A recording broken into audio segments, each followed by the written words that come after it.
And I am recording. I should turn up my volume a little bit.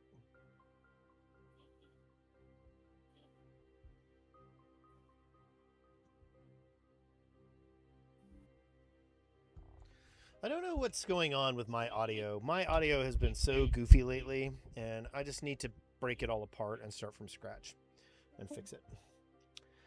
Okay. When we last left our heroes, you guys had been recruited by the writer of your opera, the opera of your lives, to talk to potential investors. And you were given a list of 8 investors to go talk to, and you knew that each one would have particular wants or needs or something, and so you went and spoke with them. First, you went to the green. I think it's called the Green Zone. I think the Greens. I think it is. And started with the super rich people. And you started with one named Aphigenia Jaltaro, who you had heard needed to have her little pet approve of you guys for her to want to support the play. You went in and you found out that her little princess sweetie was something called a skull peeler. But luckily you were able to butter up the little pet, and you earned Aphigenia's sponsorship. She also gave you an elaborate tea service as well as an accompaniment cloak.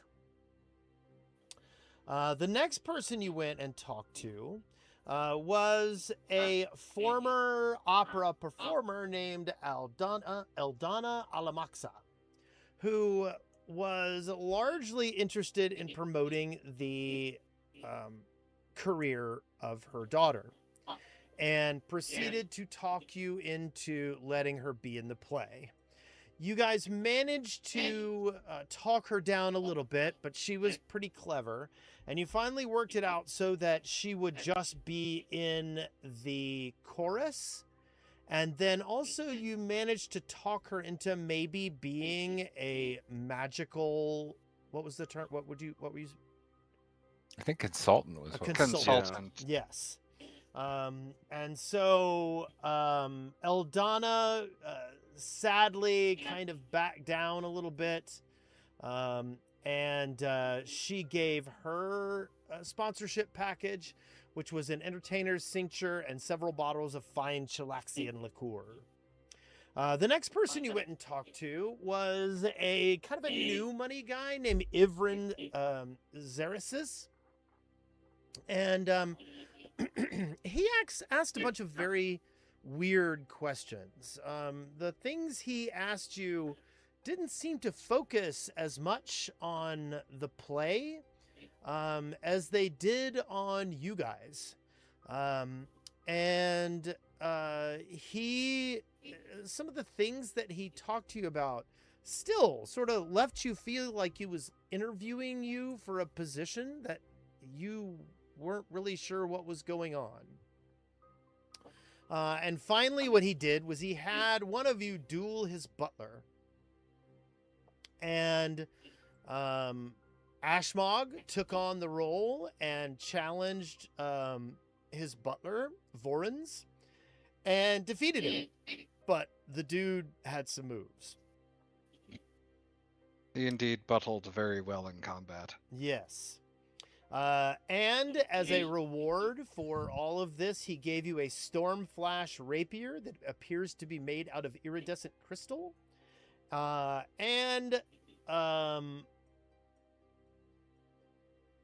that was it. That was the only thing he gave you. And then lastly, you met up with oh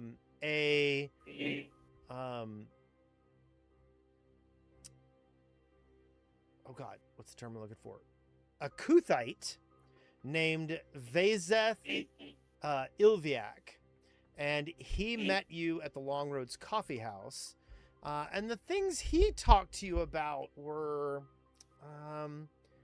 kind of about like he wanted you to promote the idea of people being redeemed that were not normally approved of, because his worship of Zon Kuthan is frowned upon.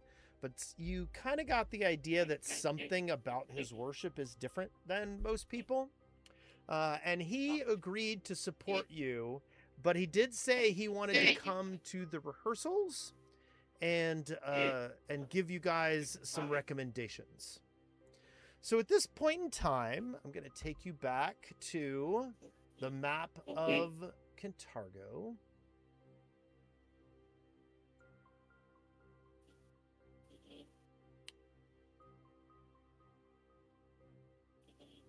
You guys are currently up at the Long Roads Coffee House. I think have you pulled it? You have pulled all the things from Vezeth's sponsorship. You still have 4 more. Oh wait, let me choose some different music. Hold on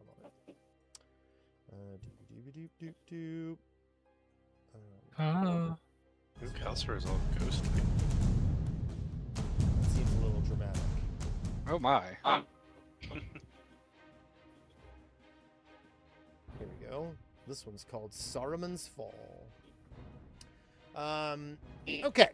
So the remaining people that you hadn't spoken with are, first off, there is Mialara Dokur, the headmistress of Lady Dokur's School for Girls. That is just to the west of you. Just to the east of you is Ricoviel Severine, who is a acting and singing instructor. And then down to the south of you, you need to talk to... Hold on just a moment. You need to speak with Davlu Bernai, who runs the Bernai Silver Company down here near the docks. And lastly, you needed to speak with Tavanda Sastrian, who runs Silver Suppers, which is a salmon factory.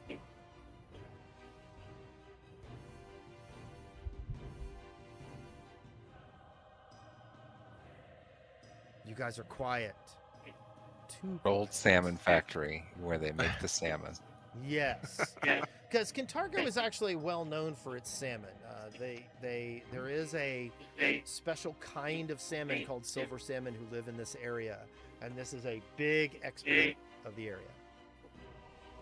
Is the company byline "Don't ask how the salmon is made"? No. Oh, well, At least, I mean, you can go ask him.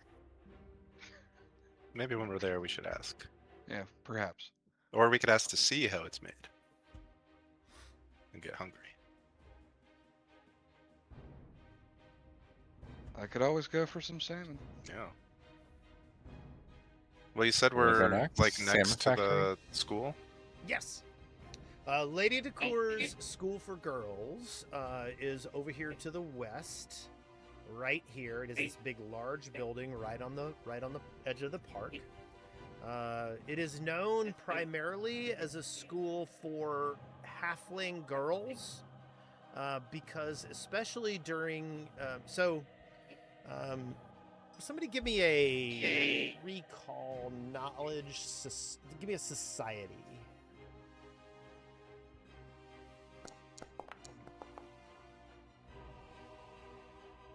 That will not do it. I don't know anything about these girls. Oh. Oh. B, you have actually heard tales that back in the early years of the Chilaxian occupation, that elves became really in fashion, and a lot of the nobles had bastard half-elven children. And while the boys tended to be invited into the families, the girls did not. And half-elf girls learned at a drastically different rate than like the normal human girls. And so Lady Dacour's School for Girls was formed specifically as a place for, at the beginning, for bastard half-elven girls to be educated in a manner that like respected them and took them away from the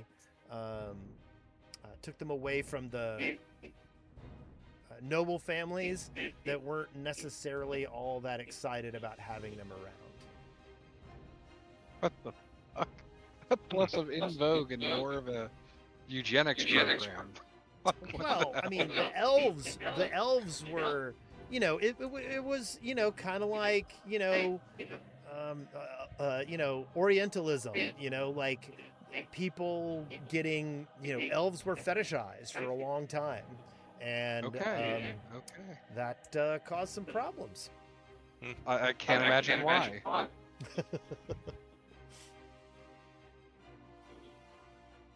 I mean, we're right there. Yeah, if it's close. Sure. If we're gonna hit all these anyway.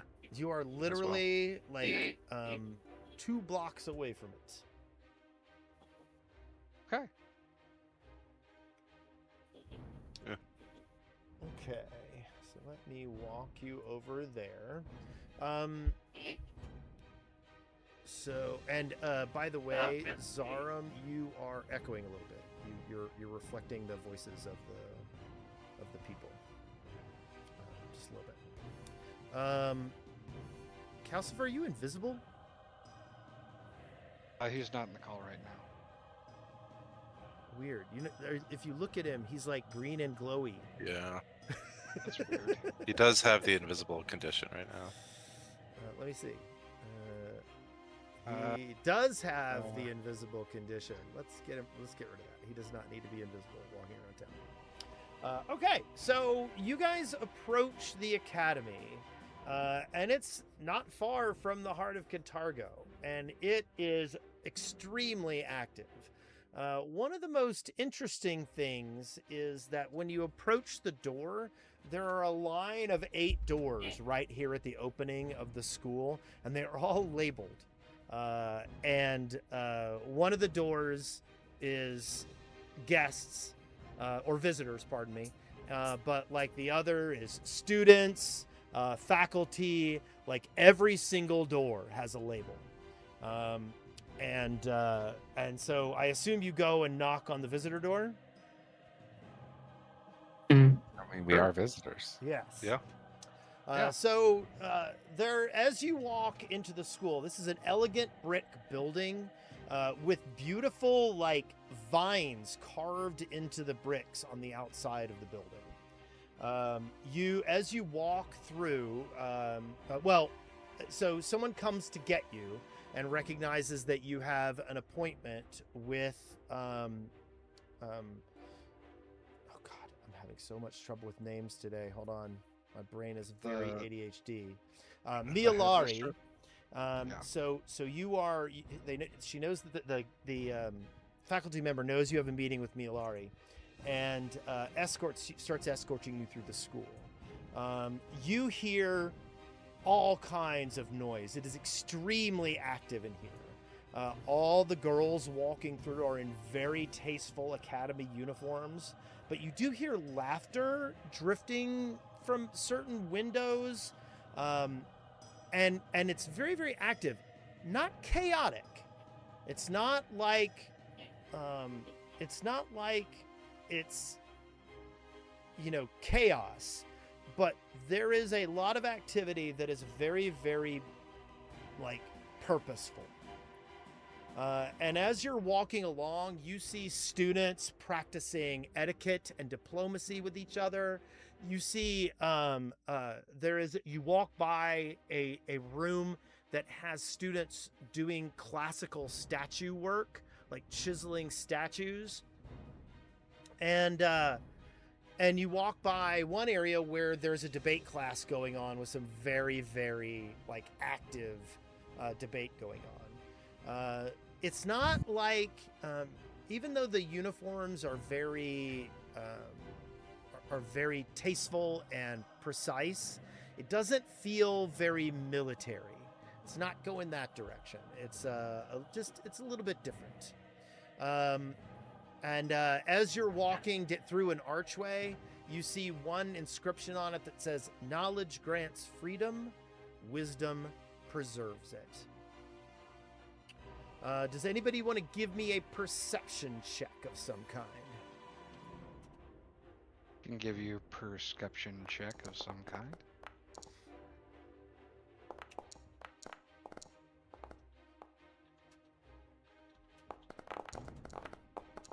That is a whole mess of terrible rolls and one incredibly good one. B, while everything appears absolutely ordinary in here, you kind of notice that there are some weird inconsistencies with how the students are interacting with each other.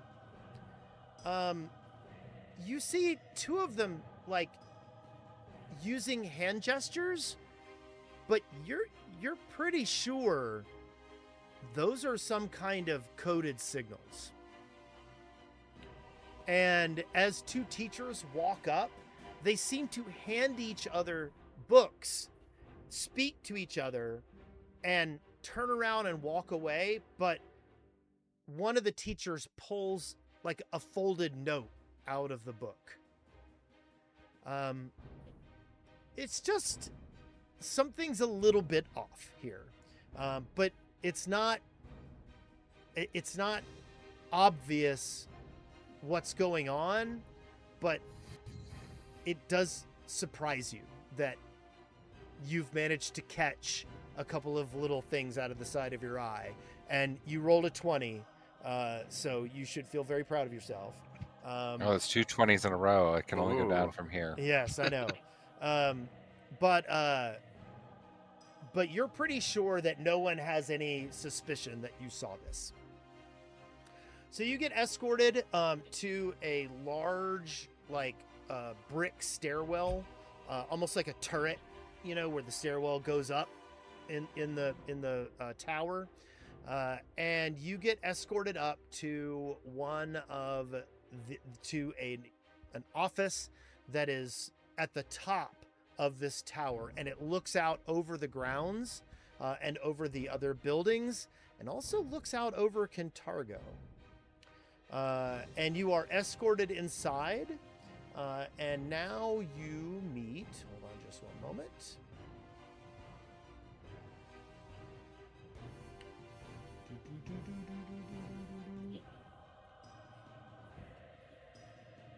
You meet Lady Mialari Decour. If I can pull up her image.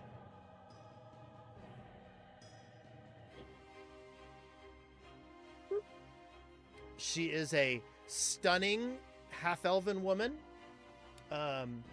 She is very precise, and when you walk in, she smiles very warmly at you, actually, and says, "Greetings. I heard about your opera, so I was delighted when you reached out.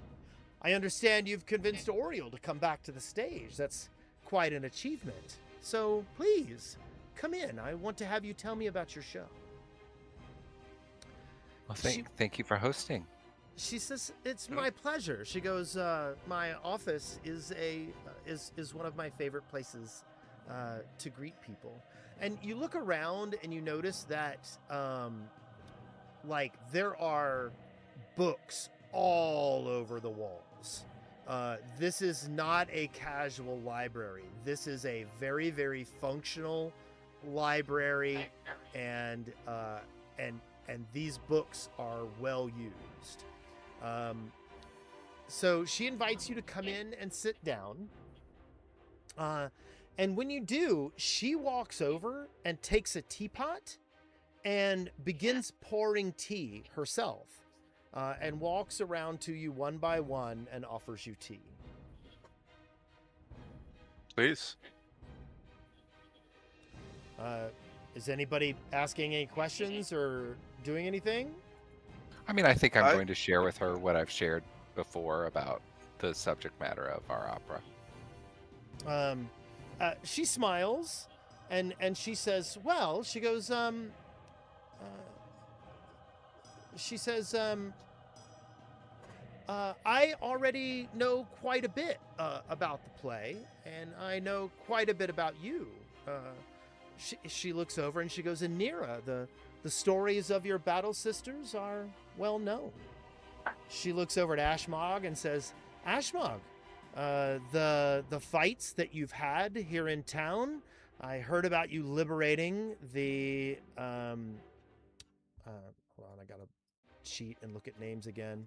The Swan's Shadow Theater from some rather nasty beasties." She looks over at B and says, "B, you have made quite an impression around town. You are well known." She smiles at Flack and says, "Flack, you've been quite charming as well. Although, I'm sorry things didn't go so well for you at the Fate." And then she smiles at Zarum. She smiles. She smiles. She smiles at Zarum, and she says, "You and your accomplice are well known for standing up for the people here in town." And she looks over at Calcifer, and she smiles at Calcifer and says, "And you, I even see you." And she smiles. And you knew that we had retained Oriel, which is quite impressive. You are I think the first we've spoken to who was aware of this before we presented it. She goes, "It is part of my business to take care of this school and to know the things that are going on around town. This is a cherished institution, and it is always best to know when the tide is going in or out." How cryptic. So she smiles and she goes, "So, again, I already know much about your play." She kind of looks over at Anira and says, "Anira, which of your accomplishments are you most proud of?"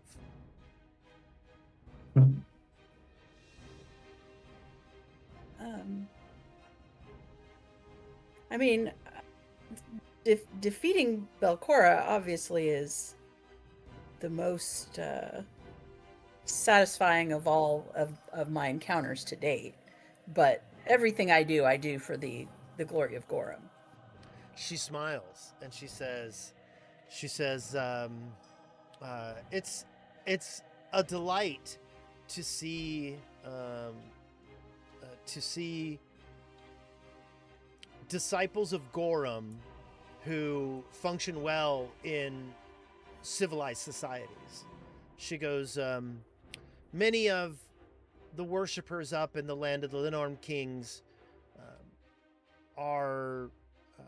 can often be almost barbaric in their worship, but I do not think that worship of Gorum and standing with civilized people are mutually exclusive. Well, we can agree on that. She smiles. Everybody give me a perception check.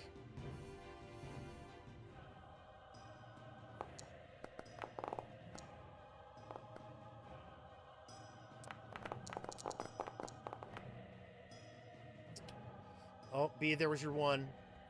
Okay. Flack, there was your 1. Ashmog, you notice that while she's asking Anira about her accomplishments, she is paying more attention to all of you than she is to Anira while Anira is answering. And so she turns to B and she says, B, who among your companions surprises you the most? Oh. Surprises can come in so many forms. I would have to say, honestly, Flack surprises me the most.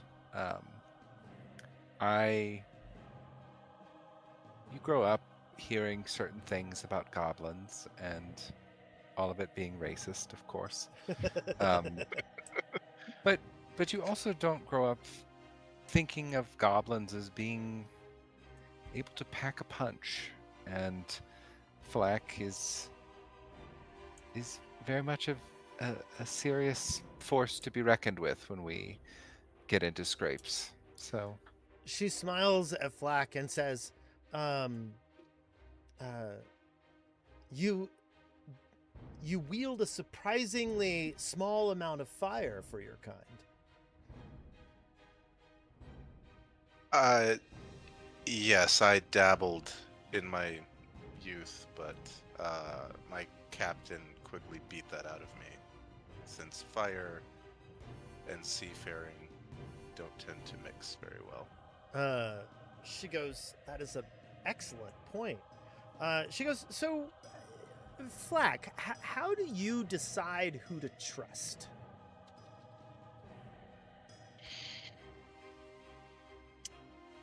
I think everyone is a potential friend, and I think until given a reason not to, I find life easier when we extend trust to people until they have broken it. And yes, from time to time, that will burn us, to use an old goblin pun. But overall, I think I think life runs more smoothly that way. She smiles and she goes, often, I've found that a little trust can go a long way, but a little knowledge can go farther. She turns to Zarum and says, Zarum, what was your biggest mistake? That's hilarious.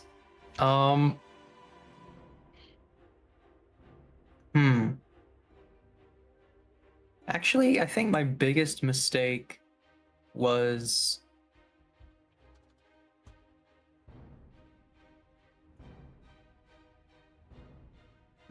actually that's a difficult one.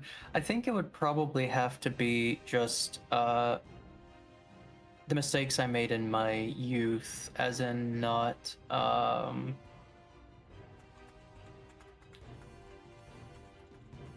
like acting carelessly, I guess is the best way to say it. Not doing my research before diving headlong into exploration.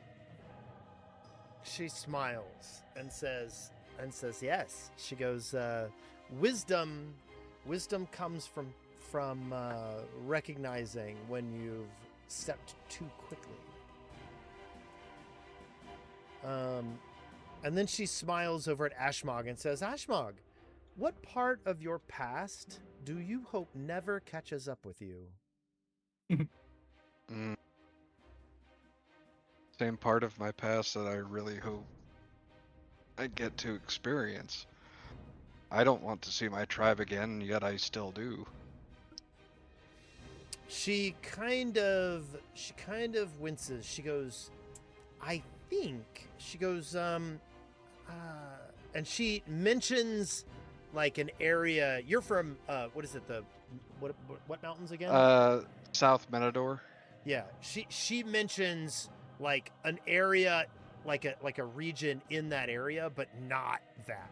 And Here. she goes, Okay. from your Now exist. she says you appear to be from, and she mentions something Apparently without nearby. Am I guessing correctly? Thereabouts. We were nomadic. We moved around the mountain range, She nods. but that's within the range. And again, one or two of you might pick up again that largely, like, she's looking at everyone else when people are answering questions. It's almost as if she is appraising how you're responding to your friends' responses. And then she looks over at Calcifer and says, Calcifer, when did you first realize you weren't ordinary? Do we have Will yet? It's logged in. I just heard You it. guys hear me? Yes.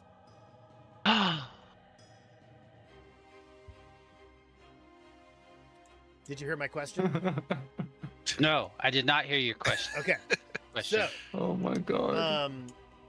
Lady Decour looks at you and says, so, Calcifer, when did you first realize you weren't ordinary?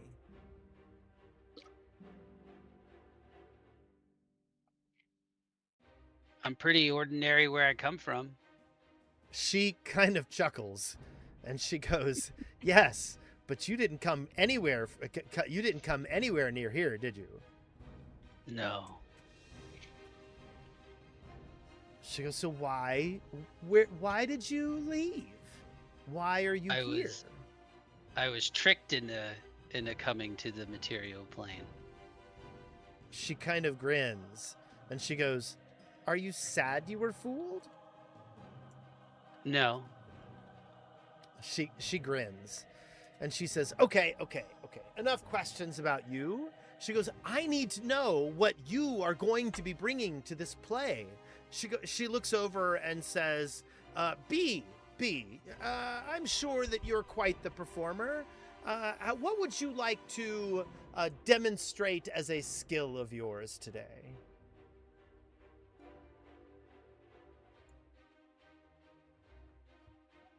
I think Tony stepped away. Oh, okay. Oh. Then Well, I got shadow magic. Is that what you're going to show her? Yeah, can I do a shadow dance? Yes, you can. Yeah, I'll do a shadow dance. I'll bend the light around me, make the room dimmer. Except for where I want flashes of like Okay, darkness. give me some kind of a skill check for that. That's performance, right? Alright, here, I'll do a performance check. Oh, Holy shit! That's the way You- to start out the night. You do an amazing shadow dance, and so there is a large, like, arched glass and stained glass window that is letting the light in, and everyone, while you're watching Calcifer dance, you can see the light almost from that window bending around him as he does his shadow dance, and she grins at you, and she is very, very impressed. And she says, and you, Zarum, what would you bring to the play?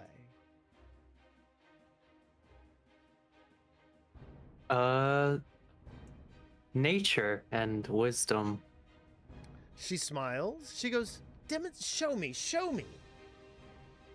Well, I think what would be most interesting is authenticity, to be more frank with you. So I can do a little, as we're telling of the happenings, I can do both magic and rituals, some of which were actually performed at the time to kind of show what it would be to be there. She smiles. She goes, and show me a spell you might cast. Okay. If you could go ahead and do that for me, I would be appreciated. Okay. You want me to cast a spell on your behalf? Yes. I'm unable currently to pull up That the is thing. Not a problem at all. Let's see. What do we have here? I doubt you want to cast a fireball in her office. How about? Something non-destructive. Yeah, I think that seems like a good idea. How about detect bitches? No, that's a bad idea. It killed me. Okay. How about you do some eat fire? Sure. I could do like a really low-level fireball and then eat fire. Yes, you could do like let's see. Hold on, what do you have here? I mean, you could also just like breathe in one of her candles or something. Sure. Okay, so here you go. You breathe in some fire and impress her. She kind of chuckles and she goes, "Very nice, very nice." And she looks over at Ashmog and says, "Ashmog, what would you bring? What talent would you bring?"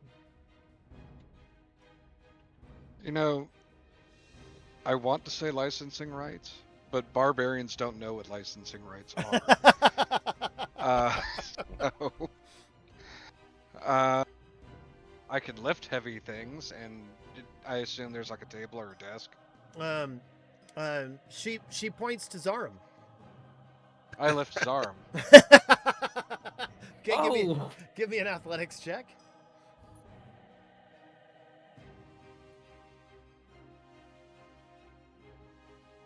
So clearly what he's trying to say is he's here to bring the more physical aspect of Yes. I can hoist things. Yes. She smiles at you as you bench press Zarum. Wow. Okay. Flack, what can you bring to the play? Well, Oriel's acting abilities are without peer, as you know, but I think she will need some assistance with her motivation, getting into the mind of this occult creature of darkness and hate and vengeance. And I want to try to talk scary about Belcora. Okay, do it.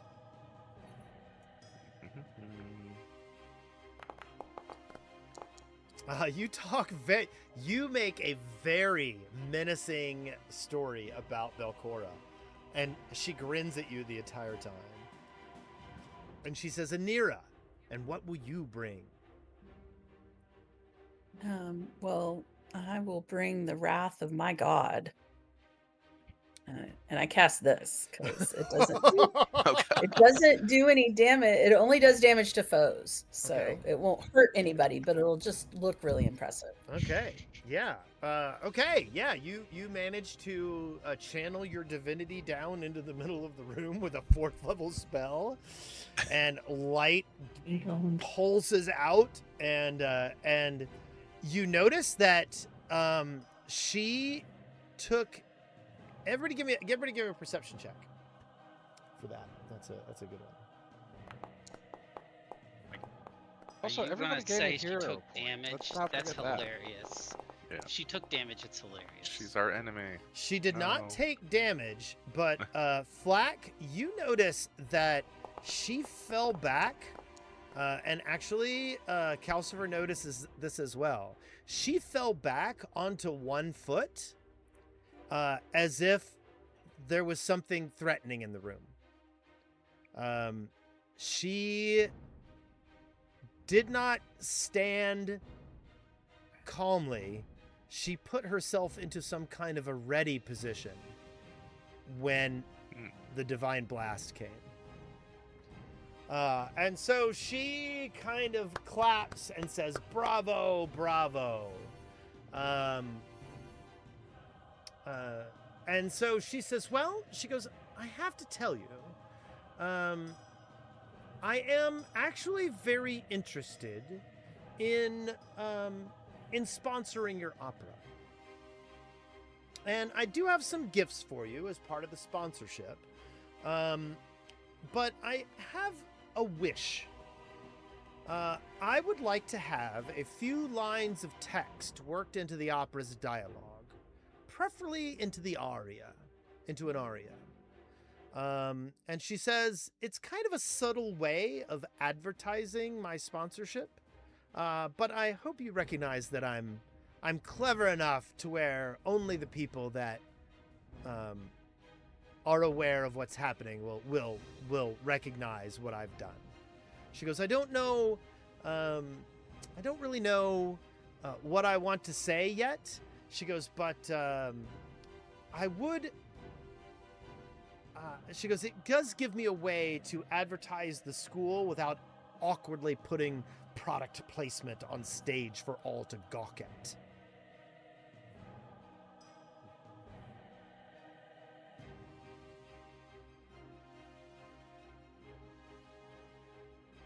Well, I think it's difficult to commit without knowing the final lines at this point, but I think we're happy to have good faith discussions on that and work in something agreeable to both parties. She smiles and she goes again. She goes, this is something we can work together on. She goes, and I will come to one of the practices and we'll work something out with the line. She goes, but I think that this will be a way for me to share my sponsorship without being gaudy.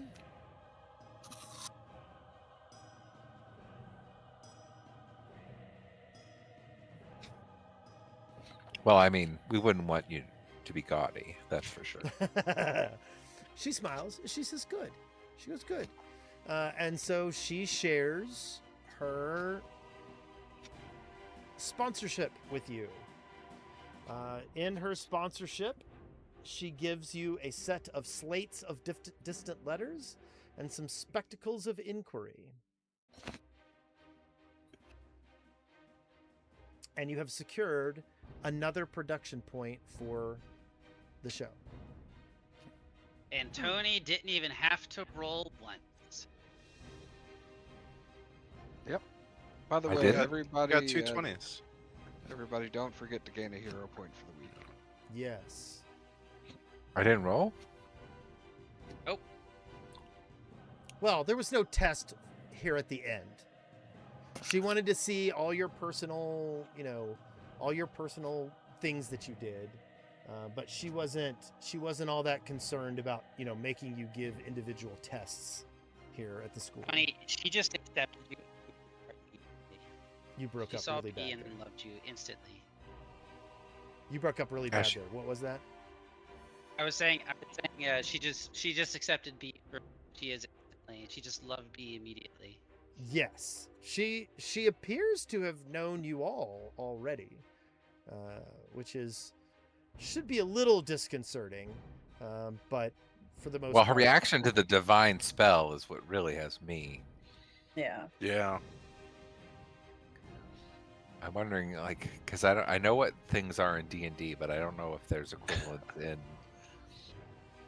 like a Rakashaka or whatever the hell they are, the lion, Oh. the tiger people. Rakshasa. Yeah. Maybe. well, she was not hurt by What? the spell. And her money's good. Her money is good, and she gave you presents, so somebody should grab them. So is this 2 pairs of these just reading it. slates? Yes. Oh. The slates are like something from Dungeon Crawler Carl. Yep. So if you write on one slate, the other side gets to see it, I believe. Yeah. It's like a permanent message. Well, who would like a +2 item bonus to perception checks is really the question. I don't think I could wear spectacles. I mean, I will say that at perception. But terrible on them. But If no one else don't wants have it, any I'll take the spectacles.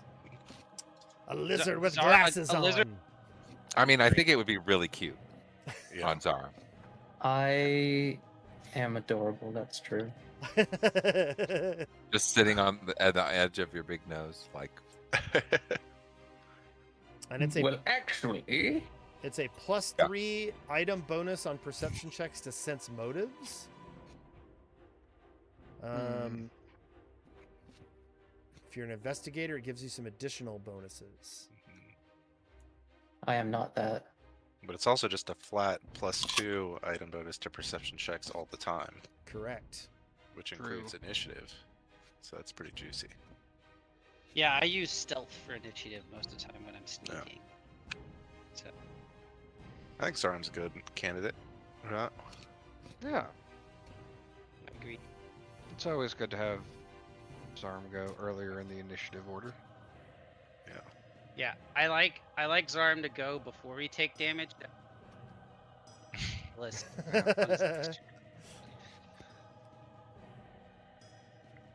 That way he can get 1 damage spell off before he spends the rest of the fight healing. Yeah, we haven't seen a fireball in a little while. I wonder why. I don't think I've seen a fire. Oh, so I guess Wes, if you could drag the Oh yeah, yeah, yeah. spectacles onto Zara. Okay, I'm And, dragging the spectacles onto Zarum. There we go. Who wants the slates? Do you want those, B? You're our good wordy person. Yeah, that's how I mean, would describe me. How do the slates work? Are they like copying from one person to another? Yeah. So you send a message, yeah. So, Yeah. so one person needs one and one needs the other. That's You can pretty write up cool. to It's 25 basically word message on it. magic So you- telephone or magic Yeah. text. Yeah. Like give one to Falenta. Good lord, it's a medieval there. teleprompter if you're fast enough. Yeah, you're right. Give one to Falenta. Yeah. Yeah.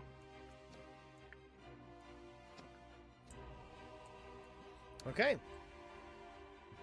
Goodbye, Mialari's sponsorship. She Mialari. smiles, offers you some more tea, and then begs your pardon that she needs to get back to work. And you guys get escorted out of Lady Decour's school for girls. I wonder what's going on at this place. Yeah. Which They one? try to recruit Over Ash. here at the Severini estate? No, the place They we were did just not. at. Yeah. Oh, You think they're nothing's, nothing's going on. you think there. they're being trained to be With, like, assassins? Yeah, the master spy running this, girls' school. Yeah, the person that knows everything and yet is a humble headmistress. Right. Sure, buddy. Sure. I mean, it's giving Black Widow Red Room vibes. Yeah. That could be the case. That could be the case. It does creep me out that she knows the region of mountains where I'm from. That's not common knowledge. Well, you think she may have guessed it from your appearances. Either way, that's still That's problematic. that's problematic. It bothers me, Wes. It bothers me. Look. I don't know why it would bother you that this woman knows so much about you. I don't understand. Well, what can I say? Yeah. In my fantasy world, I want a right to privacy like the real world. Yeah. Oh wow, you managed to guess where I'm from. Would you like a consolation prize of this totally unpoisoned tea? Where did we get these Bismaran coins of minor boon? I don't know. Will you link it? I have well. those- hold Smart on. coins. Ooh. I have 3 To of them. generate something fortuitous and troublesome. I'm like, Why have we "What not the-" used these You yet? know what? It fits that's in your pocket, my dude. Yeah, where'd these come from? Because they don't have an icon, like they're just a generic image. So for awareness, Besmara is the pirate goddess. I think you may have gotten them when you were looking through You got them for something associated with your trip down to Blood Cove. Okay. Okay. Okay, that's Yeah. vaguely familiar. Yes, I grabbed why this do I at have Blood them? Cove, so probably there. I don't know. You might have bought them. There was like that weird shop where we bought. They don't have a price on them though. Oh, you know what? I think we did get them at a shop. Yeah, Yeah. that sounds like because I had some like random tables. Yeah. And I said that yes, there were those some too. coins that were blessed by the pirate goddess, and you purchased them. Got it. Well, just so you know, when we're in a pickle, I'll pull one out and we'll see what happens. All right. Well, what out? Your pickle? Yeah, Oh, See what happens. great. see what happens. Yep. I mean, you are the bard, so Yep. definitely playing into that stereotype. Oh, the endless, numbers of the Gardington family that. have Listen, been this is the only time. This is the only time I've discarded ever played a and horny possibly character. executed. Didn't tip it off. This is the only time I've ever played a horny character in my adult playing. Really? Yeah. I'm being honest. That I find that genuinely hard to believe Well, you gotta, because I you know gotta you. You gotta understand, every But- character that he's played is less horny than him, so it's not a horny character. Ah. He's had to suppress for years at this point. Yeah, the bard I needs to played wait. before. The bard I played before. I did like an investigative journalist. So it wasn't like trying to like woo people, right? It was digging up dirt on people, getting them to confide in her so that she could blackmail them. No, now, I mean, I will say I'm- that I'm almost always somewhat evil, but So that's the constant. Okay. evil is relative.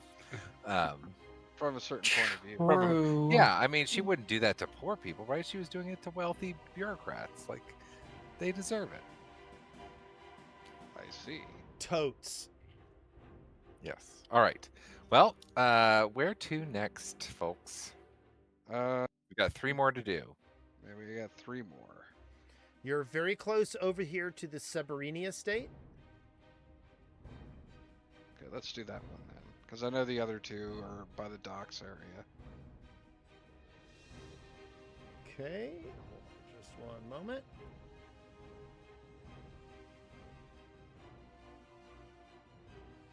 Updating my notes on the school. Likely secret spy organization. I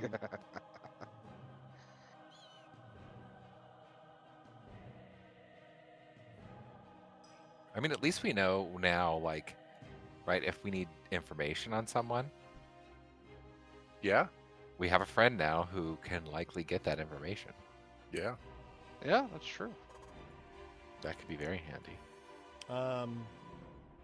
Okay, so as you guys start walking to the east here towards this area, this area of town is known as Villegre, and it is heavily populated by artists and performers. This is kind of like more Hollywood-esque, whereas some of the other parts of town are more, Lower East Side kind of stuff. This is where, a lot of the people go to like hobnob with other, people who are, actors and singers and things like that. This area over here is kind of a artistic cultural district. And as you get closer and closer, you start to hear like music. You hear people practicing. You hear musicians on the street performing, hoping to, busking to make impressions.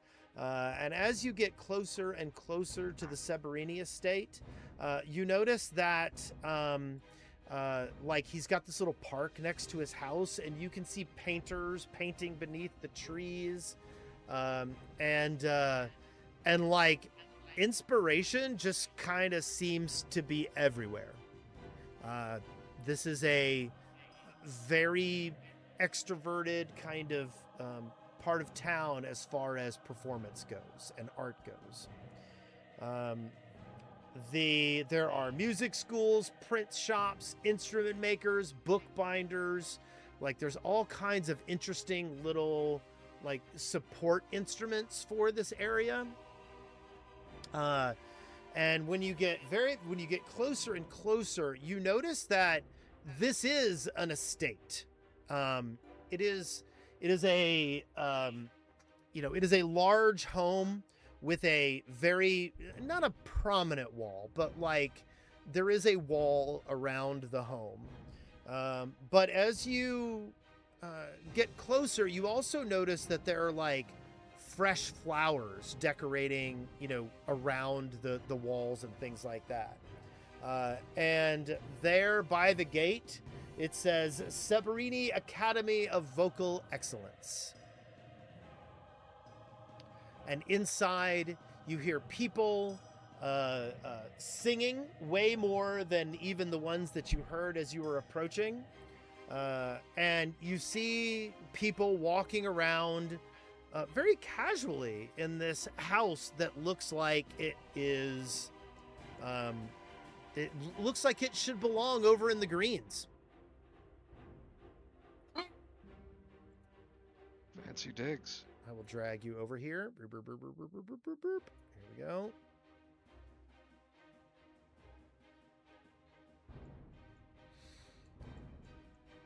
So, are we able to just walk inside then? You absolutely can. The front gate is not locked.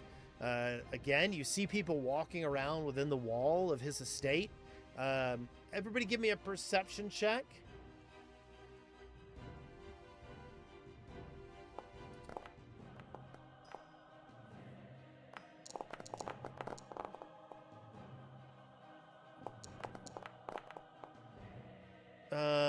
Calcifer, you overhear a conversation as you're walking by. One student that starts sighing dramatically. He said I was only adequate today. And then she kind of smiles and says, which is the nicest thing he said to me all month.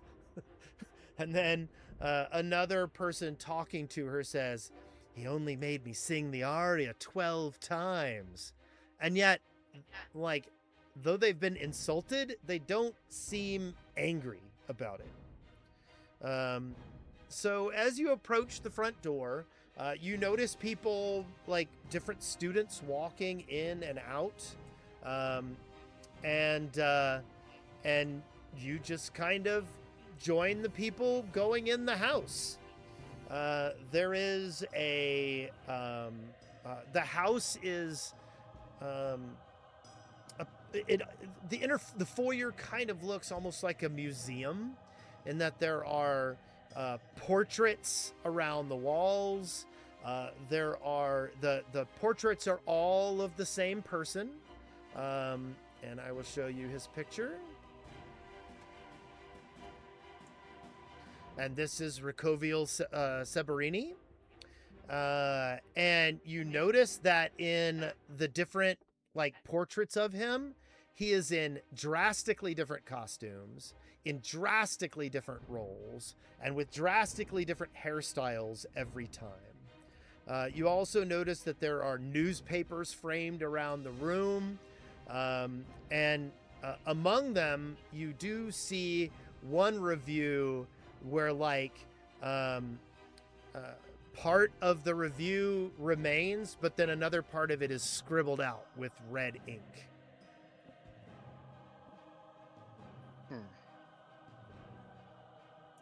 So he didn't like his review. Well, he didn't like part of the review. Right. But also, he seems to be very enamored of himself.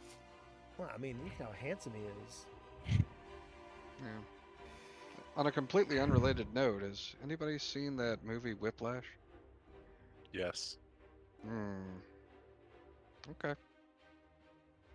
Well, but these people don't seem to be physically abused. I've never seen Whiplash. I assume he was physically abused by J.K. Simmons. Yeah. I've seen the scene where he throws like a chair at him. Yeah. I mean, there's nothing wrong with wanting perfection. But yeah, if it becomes like those children didn't seem. Or are they children? Or are they like teens? Or are they like young adults? These are They're older. These are like college age kids. Got it. Oh wow, I spelled his name completely differently in my notes. Me too. My God. How did you spell it?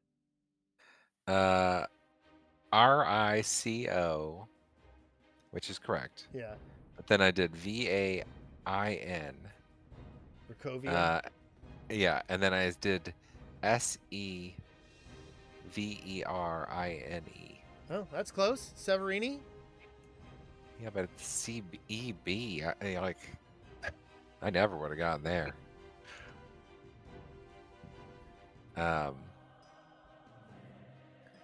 Jovial. Like jovial. Indeed. And what is an Iovarin? That is a half elf. Okay, got it. I actually should be using that term. Let me find the text on that. Just a moment. I think we would grab the nearest,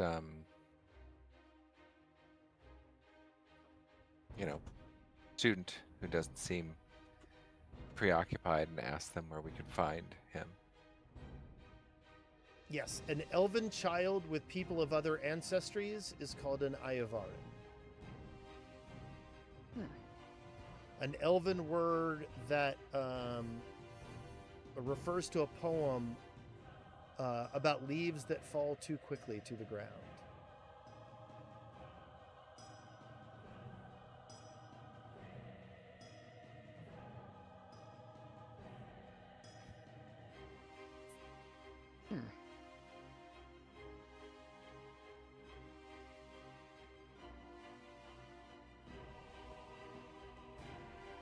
Very quiet.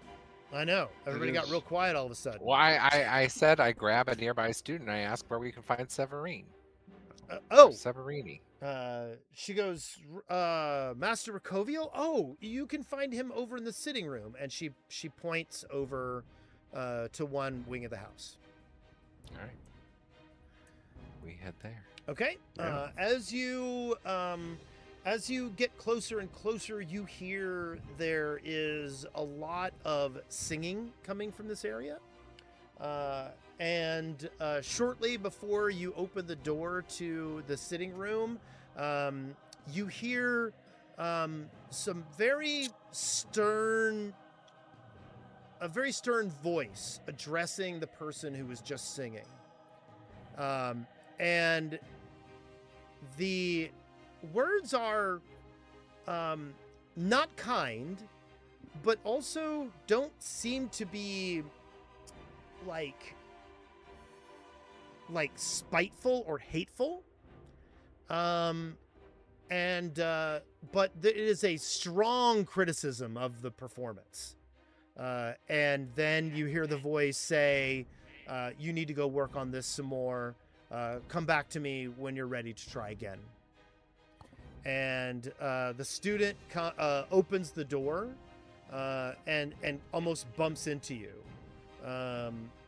as as they leave. And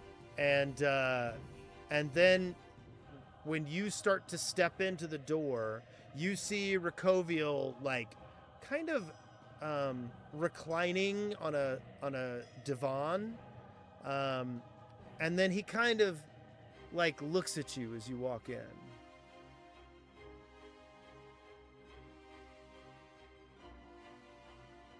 Hello. Okay.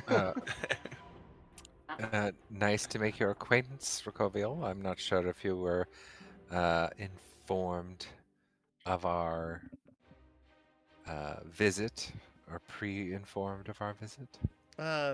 He kind of nods and kind of waves his fingers over to some of the other chairs. He says, come in, come in. He goes, try not to trip over all the genius. Oh, God. I sit in a chair and just ignore it. That's genius with a J, right? This is the kind of guy that thinks he's gonna trip over his own dick. So I'm sure you're curious what our opera will be about. He smiles. He goes, oh yes, oh yes, oh yes, the opera. He goes, Flenta has done a lot of good work in the past. I'm kind of excited to see what she brings up. Well, I'm sure you've heard that Oriole has come out of retirement to play the villain of our play. Everyone, give me a perception check. What? I shouldn't have brought her up because he's a piece of shit. I mean, he probably is gonna get jelly. Yeah. I see that happen. Ashmog, Calcifer, and Flack, you see him stiffen up as Oriole's name is mentioned. He's It's, Hey, yo. it's not dramatic. Why are you stiffening? It's not dramatic, and but his expression kind of sharpens and goes, "They're performing, really." Yes, I've heard. She's quite good. I've never seen her myself perform, but I'm very much looking forward to performing alongside her. He looks over and goes, "I suppose retirement grew dull." And it sounds really dismissive, but he's still a little stiff. And like the look on his face does not match his words.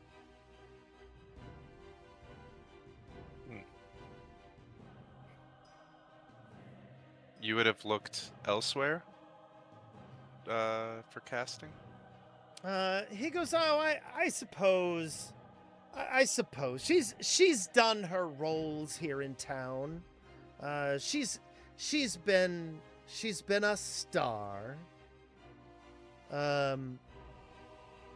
He goes, Did she ever study here at this illustrious school?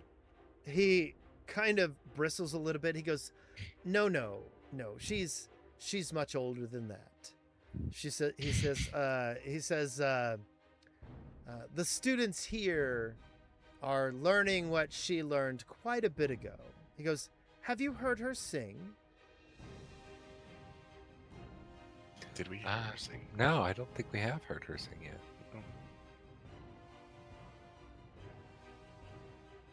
I don't think we have. I don't think we did. He says,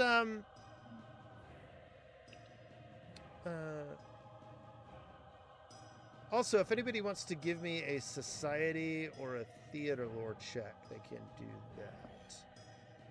I've got B selected. Sorry about that. Are the checks the same for both? Sorry, that No. should have been secret. Like the DCs are different for both?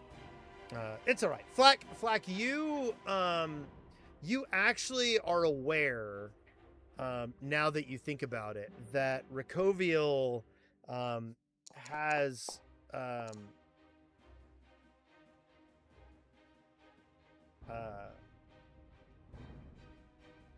Ricoville actually has a history with Oriole.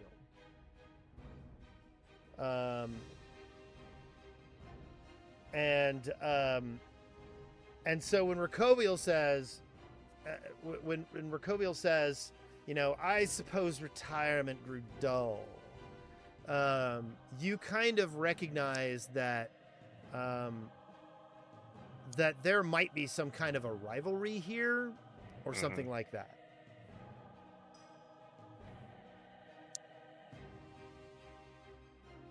Okay. And B, you have also heard a little bit about this,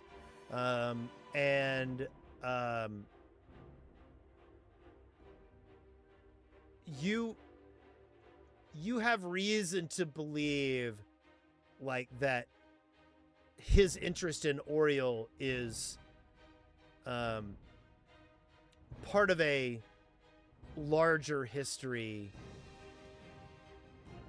He's very dismissive of her, but he's not, but it's antithetical to what you know about his history with her.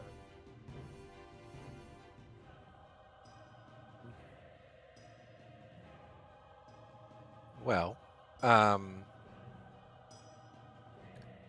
she's the only one we have cast so far for our production. From the articles on your walls that we saw on the way here, it seems like you're once quite a performer yourself.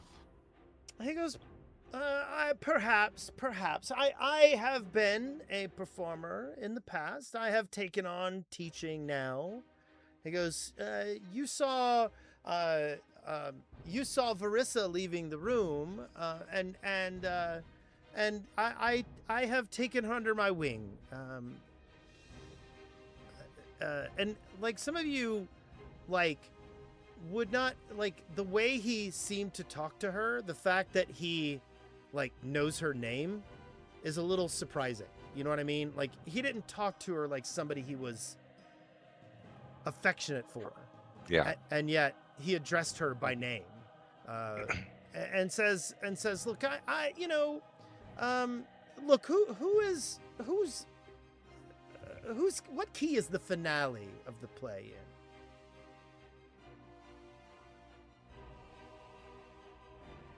The right one.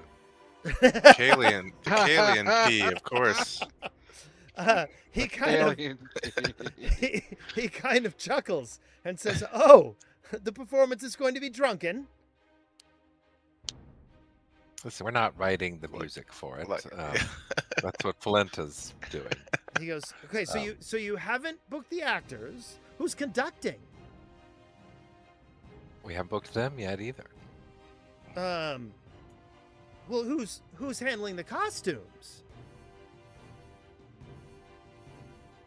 We haven't. What? You just give him No. something. Just give him something. Lie to him. I don't care. We're gonna say. Let me look for my notes here. We're gonna say. You are so loose on morality and the truth when it comes to getting laid, and now you're locking up on us? What was the name of the guy who was part of the Chilaxian resistance and now operates that garment place? Oh. Hedeman Hayes. Hedeman Hayes. We haven't procured Hedeman Hayes yet, but I'm hopeful that he will. His eyes light up. He agree. goes, "That is an inspired choice." He goes, Good "So, call. Oriel. Well, that changes everything." And he looks at you and he says, he goes, "Even without knowing a lot of the prominent decisions that you're making here," he goes, "I'll tell you what." He goes, "I will sponsor your opera if you agree to one condition. I want to be cast in a prominent role in the opera." I already have the perfect role in mind for you. He smiles and says, "Do tell." Background tree. Number 4.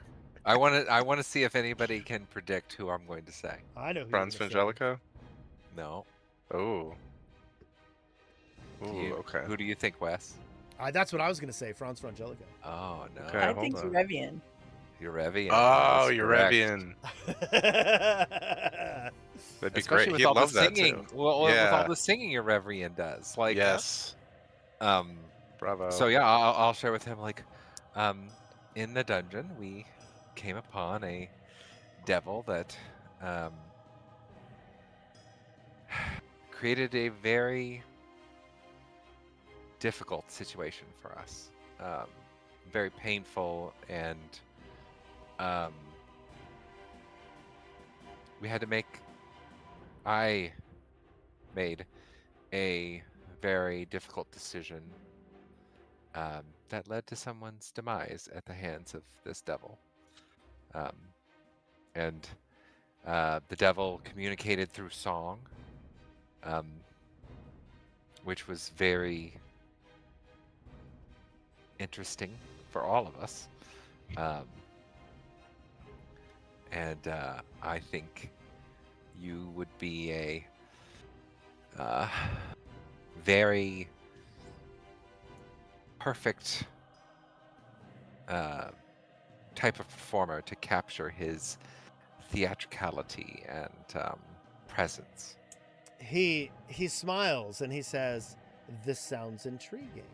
He goes, "If you can promise me a role, he goes, of significance," he says, "then I will agree to sponsor your opera."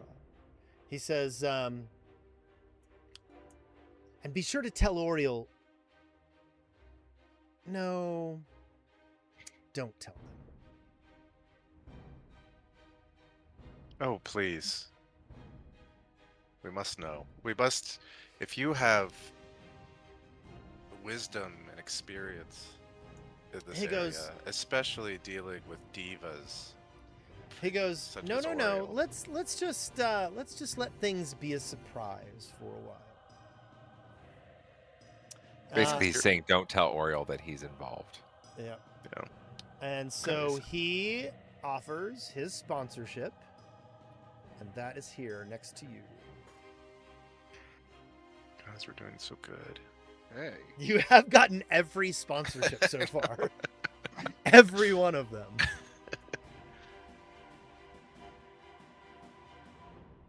And you're All of even them under is level for you. this. So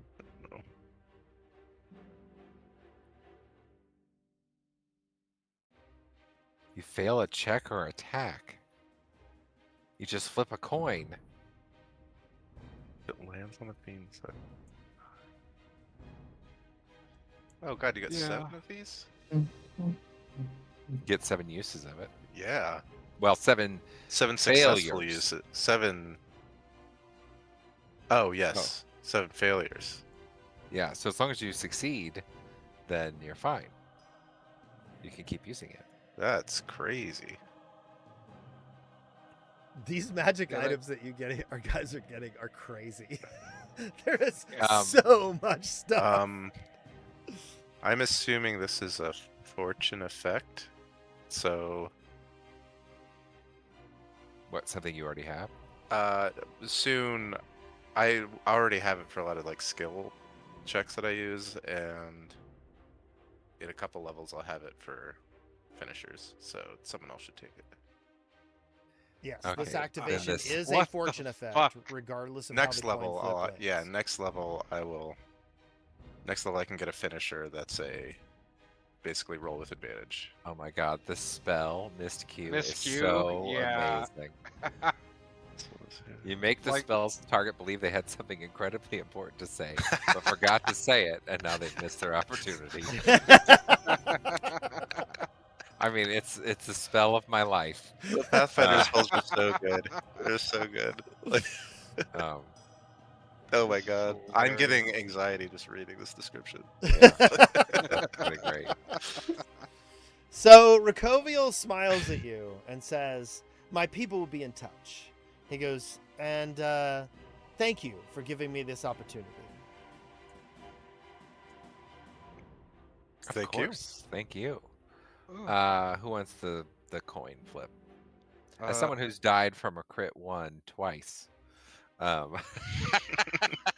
But seriously, I don't need it. like if someone else wants it. Like Grace, you've had so many bad die rolls Well- on attacks. Keep in mind, you have to be able to flip it, which means you have a hand free. If you're Oh, using that's it Yeah. true. Well, and And I'm you- not sure. I'm can't be not sure how unconscious. Gorham would feel about me flipping a coin in the middle Yeah, battle. that's like, fair. I mean, I have this Leaving violin your I'm battle carrying up to all the luck. time Yeah, I don't think he would appreciate that. So someone who Flack, you can generally always- has a hand free. Okay, so what does the coin do again? Can you put it in chat? Because Yeah. I also happen to do a lot of cool stuff with luck. Well, if you already have luck fortune effects, then I don't think. I only have it once a day. Yeah, this doesn't seem to be once a day. This seems to be. No. I mean, of Until course, you it have burns out. 50 chance of. Oh, once per hour. You're immune. Either way, you're temporarily immune for 1 hour. But still. Oh, yeah.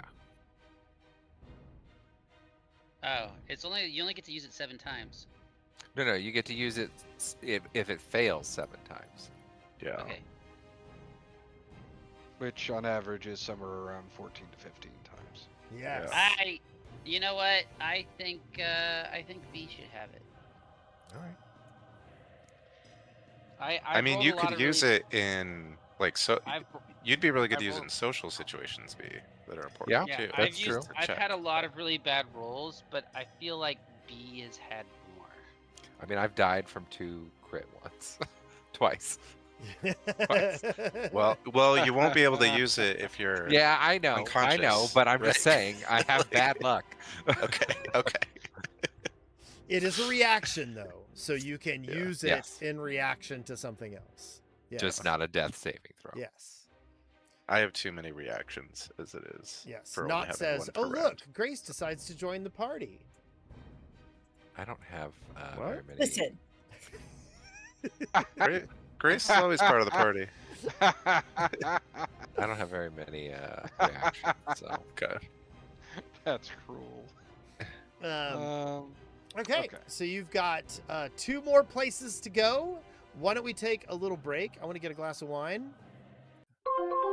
okay, for Alright. folks who have equipment that give them abilities and stuff, how do you remember those things? Like, how do you keep track of them?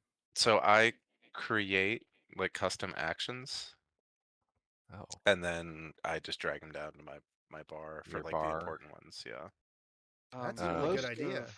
Most That. of mine are passives, Oh, right? except. But the active ones, like propulsive boots, like I can just put it into chat. Like, how do I remember it's there? It's like the one thing that, I have to be like, hey, I do this thing. Yeah. I've begun to starting to get- realize that I probably ought to have some sticky notes while I'm doing this that I can put around my screen.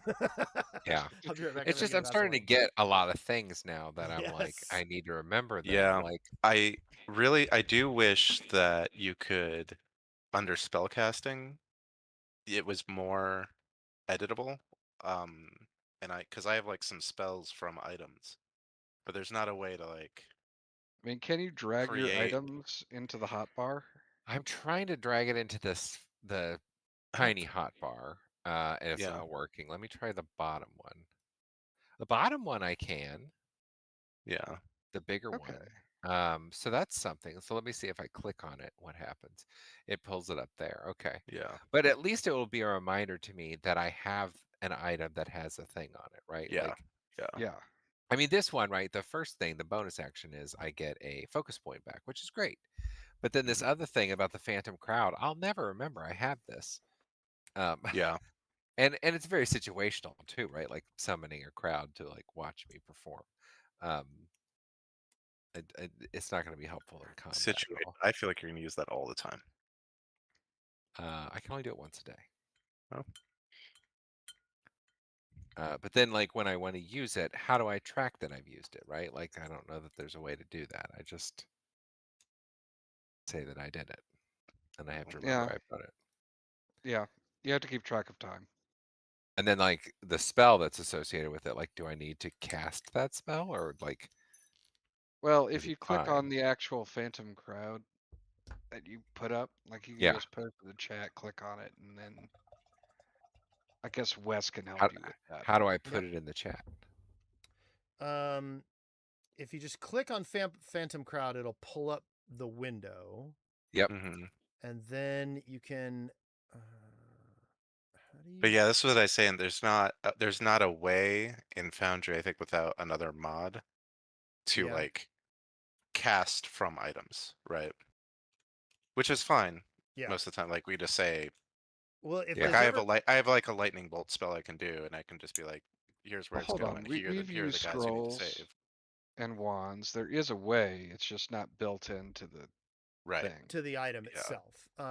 Let me see. Hold on just a second. Let me look at the item. Is it on you, B? Yeah. The Okay. accompaniment cloak. So, Like, Oh, yeah, maybe I could make scrolls and use those. the crooner's So- the crooner's cravat has a similar spell called influential croon, or an active ability called influential croon. Spell scroll. That I can use once per day, but like, how do I? 7th, 12th. Yeah, but I can't edit the. what happens if you take that down Yeah. to the macro bar? Yeah, if I put it in the macro bar, it just pulls the item description up in Yeah. the chat. Right. That's a good question.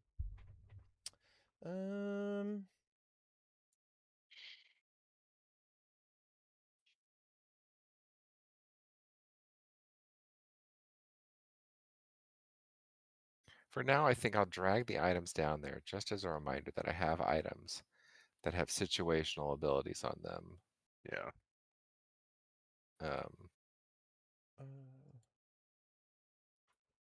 Oh yeah, like I have something with these bands of force. If someone critically misses me with a melee strike, which never happens, I can nope, shove didn't them. work.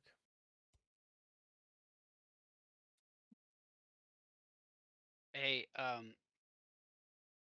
Wes, there's a spell I'd like to start trying to learn. It's a rare spell. Yeah. It's called It Is Written. Okay. Considering, the exposure from, all the temporal stuff and time sense and the weird shit that I already have. I don't think it's kind of crazy, but I do think that because it's rare, I should be doing some skill checks on downtimes and stuff. And so I wanted to talk to you about it and see what you think. Yep, we can talk about that later. Basically it's like a until the you can only use it like once every hour, and it makes it so you can do a skill check at mythic proficiency.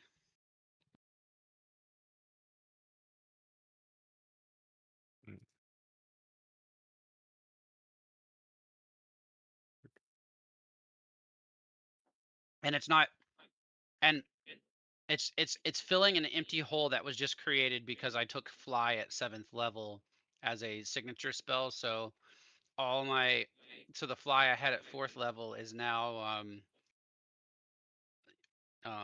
it's still at 4th level, but it's already there because of a signature spell. So now I have an open spell slot. Okay. Yeah.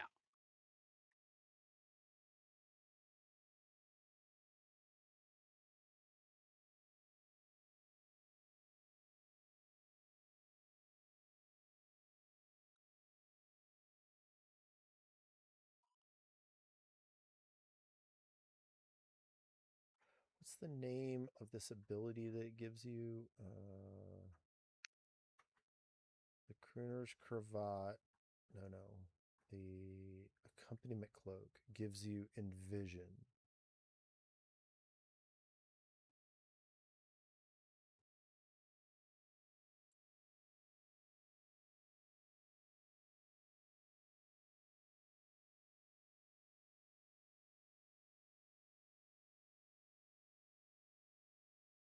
Now you let me try something else. Huh? What's the name of the spell again, B?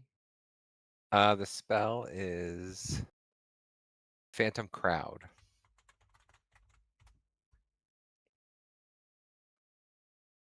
Phantom poop. You go poop and then you wipe and there's nothing there. Yeah. I cast phantom poop.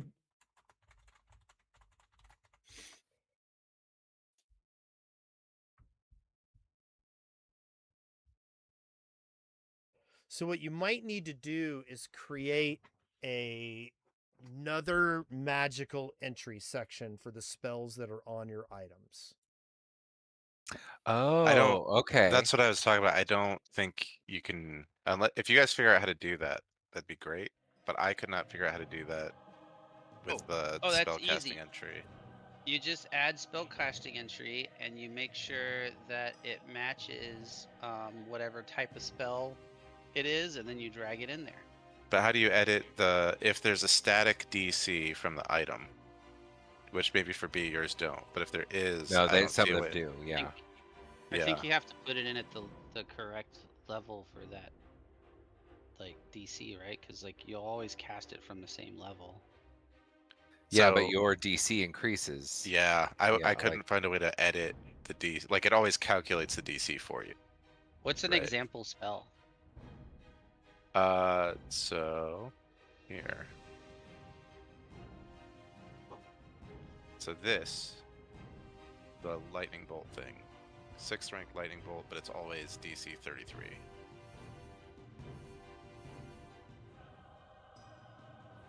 And what would your DC be if you put it in your spell thing? If I do it as like arcane charisma based, 31. Okay, so this is literally a better lightning bolt spell, what you're casting. So if I click edit, can I change the D? Yeah. Correct. Yeah, you can. I think you can. Yeah, there's nothing you can put under like active. Like what's interesting is scrolls show up in activation, but not like abilities on items. You know, as I'm getting all these items now, I'm like, I want to remember to use them when it's appropriate, and I just wish there was some way other than opening up each item and being like, what does this do again?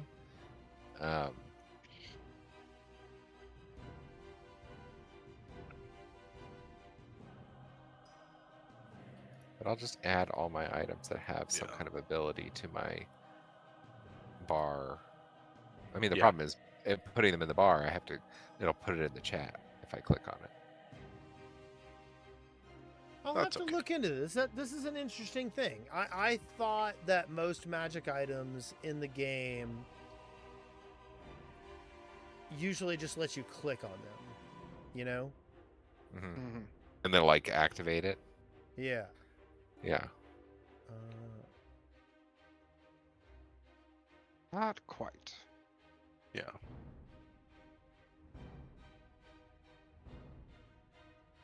Interesting.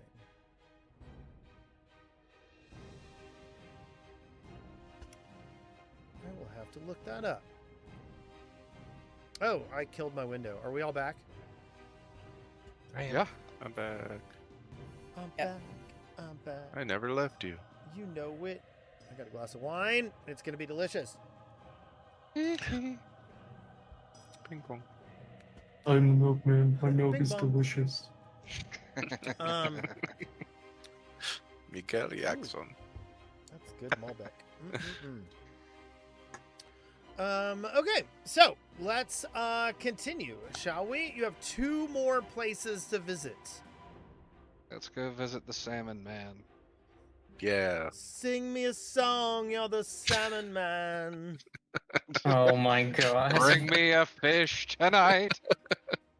So he's down We're all here. in the mood for a mackerel. And you've got me And- flipping on the dock. I was gonna say, we all like them pink on the inside or something.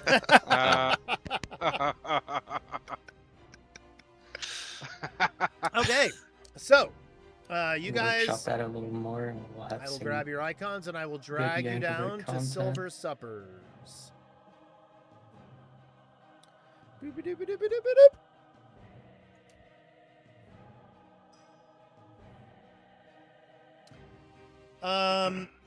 Okay, so as you get closer to the docks, keep in mind this area when it was heavily taxed under Cheliax, the maritime trade here really there was a chokehold on it, especially during the when Barzillai Thrune came down on the city. Captains of ships could not even leave the ships lest they take responsibility for every single action that any of their sailors took while they were off the ship. But now, the docks here are packed full of trade. There is creaking rigging. There is the smell of salt water and smoked fish and cedar fires. And it's this is obviously part of the economic heart of this entire town. And when you start making your way towards Silver Suppers, you notice that it's less of a fish market, and it looks more like a flagship store, right?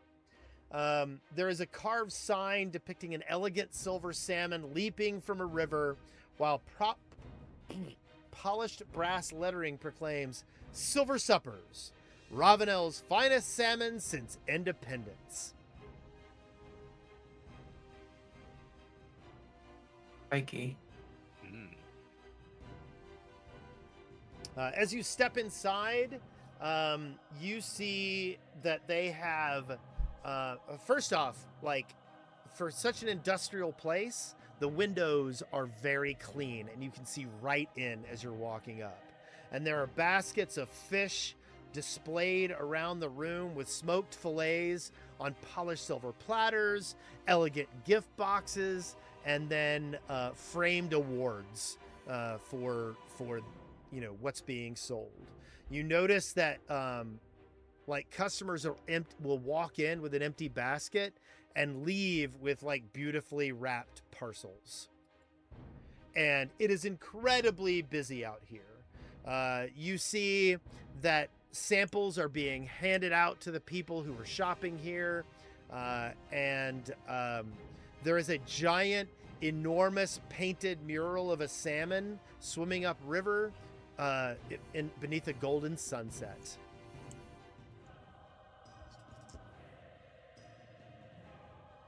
Who's hungry? Yeah, I'm a little peckish. I assume it's been 30 minutes to an hour per meeting, so. Yeah, you guys have been in meetings all day long. And you haven't even gotten lunch. Oh. You had some tea. Okay. Fish. So Nobody feels weird at all after that tea, right? No, you do not. Okay, You all do not. right. Oh, give me a perception check. I feel caffeinated.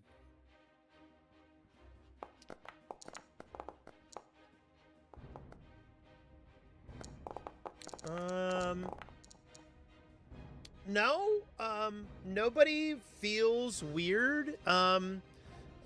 Grace, you're pretty confident that you're right on your game.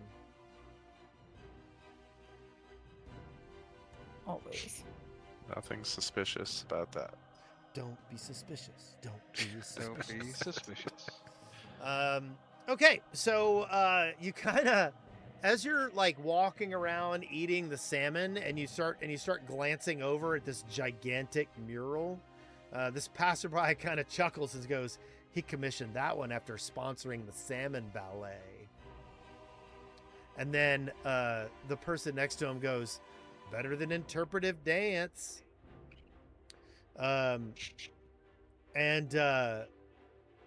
there are cheese, crackers, imported wines, and all the employees here wear a blue apron embroidered with a silver salmon, like silver thread. And it's really warm. It doesn't feel like there's any, like, this isn't busking, right? This is like going to a, what's that nice kitchenware place? Williams Sonoma. Sonoma. Yeah, it's like going to Williams Sonoma. Like, it's a bunch of really nice stuff, you know? And you're like, oh, yeah, okay, this is nice. I would like these things, you know?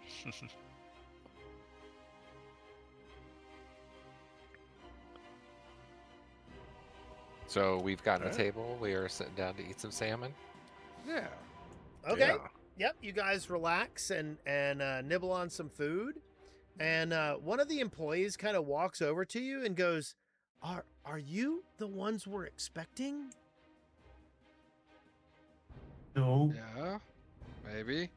Possibly, if you were expecting a group of powerful adventurers. She smiles. She goes, that's what I've heard.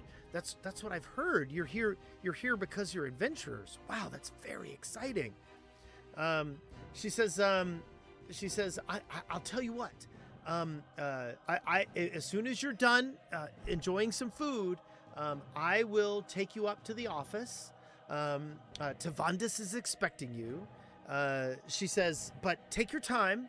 I'll go ahead and let him know to get ready. Sound good? Sure. Sounds wonderful. Sure. Thank Okay. you so much. She leaves you to eat, God. and she steps up a set of stairs that seems to go up to the second floor. Is this Tavandran Sestrin? This is hold on. What was the name I wrote down here? His name is Tavandis Sastrian. Yes. Tavandis. Okay. Sestrin. Yep. Okay. Okay, so you enjoy your food, and then Yep. when you guys go ahead and take off a silver for all your fish. Okay. Somebody pay that. I gotcha.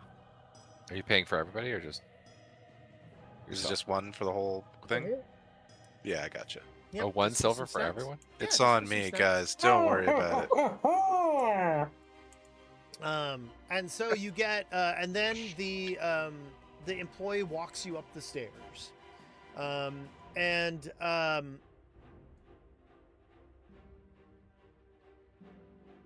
so this is a polished oak staircase, and on the walls as you're walking up, there are framed advertisements, like chronicling the company's history.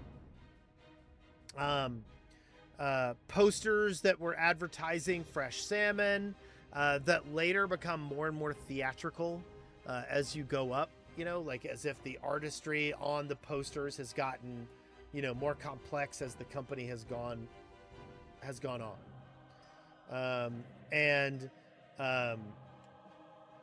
then like one of the pictures depicts like some explorers surviving a blizzard thanks to Sastrian salmon. Another shows a heroic knight raising a salmon triumphantly over a defeated sea monster. And then there's I love this guy. and then there's one advertisement that says the official salmon of the Kintargo opera season. And you get escorted up and shown into the office. Warm sunlight pours through broad windows overlooking Kintargo Harbor, illuminating rich wood paneling and polished hardwood floors. Small silver sculptures of salmon decorate nearly every available surface, each capturing the fish in increasingly elaborate poses, leaping over waterfalls, circling one another gracefully, or swimming through stylized waves. Dominating the room is an enormous portrait of a smiling halfling, enthusiastically shaking hands with an equally cheerful anthropomorphic salmon. Beneath the painting sits the very same halfling wearing the exact same expression. And there's word bubble over the salmon that says "Eat me." And here is Tavanda Sastrin. Well, What Mr. a Sastrin, mustache. your salmon was delectable. We just all enjoyed some. He grins downstairs. really brightly at you. He goes, "It is wonderful to meet you all. I am so glad you enjoyed the salmon. I'm so proud of what we do here." I see that you also have quite the penchant for marketing your salmon. He goes, "Oh, I do like that." Well, I'm sure you are aware of the opera that we are looking to get your support for. He goes, "I am quite excited about it." He goes, "I have some amazing ideas." He says, "I think that this is going to be a match made in heaven, you and I." Well, I have.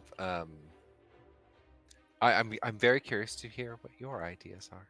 He goes, "Oh, first, try this." And he brings over like a tray, and like he's got some more fancier versions of his salmon here. He's got some silver salmon jerky, some smoked salmon spread on crackers, some pickled vegetables, and some sparkling water with lemon.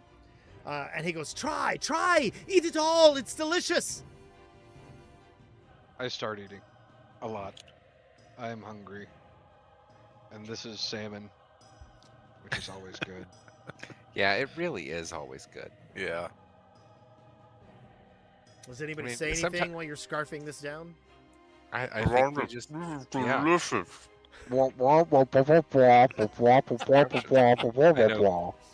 Anira is not going to have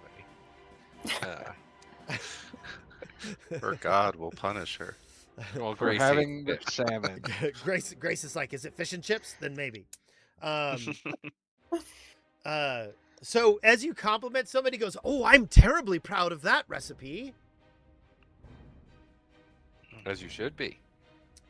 So he like gives you some time to enjoy the things, and he chuckles. He has like a bubbly personality. He is delightful to be around. And he like, as you say things, he keeps talking like a 19th century British man, like capital, marvelous, you know, as if he should be wearing a top hat and a monocle. Yep. Splendid. And Brilliant. and he is just infectious with his energy. He goes, so now that we've met each other, he goes, who is your audience going to be for this play? Oh, I think they'll be coming from far and wide. We've been comping a few tickets here and there. He goes, "Oh, both that's in the city delightful." and yes, and as far away as the Shackles. He goes, oh, that's incredible. He goes, "I would love to get some what's the term I'm looking for? Trade, some export rights down to Blood Cove. That would be amazing. I bet the silver salmon would go so well down there. We could salt it." And he goes, will there be elaborate scenery?"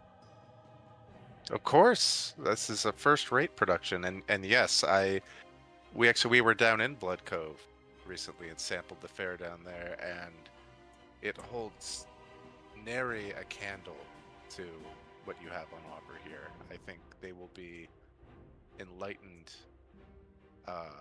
by your recipes. He goes, "That is so exciting." He goes, does your finale leave people inspired? I would hope so. It's ultimately a story of perseverance against a great evil, and it does end in triumph. So I think it will leave them inspired and hungry, not only for more inspiration, but for some delicious snacks, such as smoked salmon with a lemon ricotta and chives? He goes, Perhaps during intermission?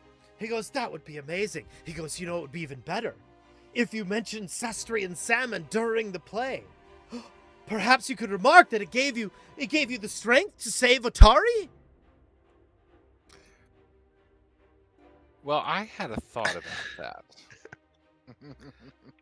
You know, Otari it's a logging community, right? Like, but they are on the waterfront. He goes, I know, I looked it up. He goes, and they're right near, oh God. Man, my brain is not working tonight. Absalom? Yeah, Absalom. They're right near Absalom, and we regularly ship there. Yes, so, I mean, what's the logging, aspects of the narrative are, we don't really bring up the fact that it's a logging community in our opera. What's to say that it's not a fishing community that specializes in harvesting salmon specifically for you? He goes, oh, no. We want the silver salmon here around Kintargo and Ravenel. He goes, so that wouldn't work. He goes, what if there was a loyal companion dressed as a salmon? I look at Ixen What? immediately. What? He goes, children would adore it. I mean, maybe guiding intermission in the hall. Doesn't Zarum eat salmon? Wouldn't Zarum try to eat his friend? There was a period of time where Zarum would eat anything that we killed. I mean, we've got to be careful here. Falenta will blow her top. What if? I got to talk this guy out of that. Yeah. What do I do for this? What kind of role is this? We're just role playing right now. Roles come later. Okay, well, as whimsical as that seems, as that would seem, I really feel it would potentially lessen the seriousness of our story. He goes, oh, I can understand. He goes, but okay. And he takes a piece of paper and he flips it over and starts looking over some words he jotted down. He goes, just imagine if you had an aria celebrating the noble salmon's incredible journey upstream. What do you think of that? I mean, the song of the sea and the fish. Wouldn't that be amazing? Let me look at what we put in the opera here. But not to change the subject, but I have a question about coming up here in the hallway, there was a lot of really fascinating artwork depicting your, various marketing campaigns, I would guess. Yes. Who does that artwork? He goes, I contract some of the artists. He goes, I come up with the ideas, though. They're mine. Because, we're going to need some help with scenery and artwork for the backgrounds of the opera. He goes, well, and the playbills too. He goes, oh, that's a delightful idea. We could get the artist to include some salmon in the promotional material. Tavandis, I hope you'll trust. I've taken a fast liking to you, and I hope I consider you an impeccable host, and frankly a dear friend. But by this point in our relationship, so please take this in that sense. But your mastery here lies not on the stage or in song, and I worry that such media would only dilute what you've accomplished. But this will be a production. This will be a production with tea service before the show with at least one intermission, and with, of course, probably multiple after parties across this great city of Catargo. And I think that catering by Silver Suppers with prominent marketing, of course, right? Prominent branding, so that you're given your due credit, would be a much more impactful way to sing the virtues of the noble salmon and the part you play in extolling their virtues, rather than a more literal song on stage. Because he seems to be seriously listening to you, okay, and he says, because "Go ahead." people only by literally sinking their teeth into your delicious salmon can someone truly understand its importance and its achievement as an art in itself. You don't need some bastardization on stage or in song. He nods and he says, "Yes, I do see your point there. That is legitimate." And he goes, "What if the salmon companion only appeared in the second act?" Now, I will say in the first act, we do come upon a fishery. So it's possible that in that fishery, there could be prominent ads for your salmon on display in that fishery. Now, I think you all were hired to kill rats in the basement of the fishery, if I'm not mistaken, right? Yes. True. Maybe instead of killing rats, they are sentient fish walking around that are saying the name of your business. And instead of us killing them, we thank them for educating us on where to find good fish. What if Is that insane? What if upon entrance into the theater, upon people taking their seats before the show, because the fishery scene, as you say, is quite early, salmon canapes were distributed to everyone in the audience with instructions to dine upon these during the fishery scene to enhance their experience. And then, of course, once they do, the plates upon which the canapes sit, they will see are emblazoned with Silver Suppers. Very He tastefully. smiles. He says, "That is a brilliant idea, but the opera house won't let me do that. I've tried already." He goes, Well, we "But-" have He we goes, have some he goes, pull. "Listen. He goes, "Like I said, second act. Okay, so now it's time for the roll. Who wants to make the roll?"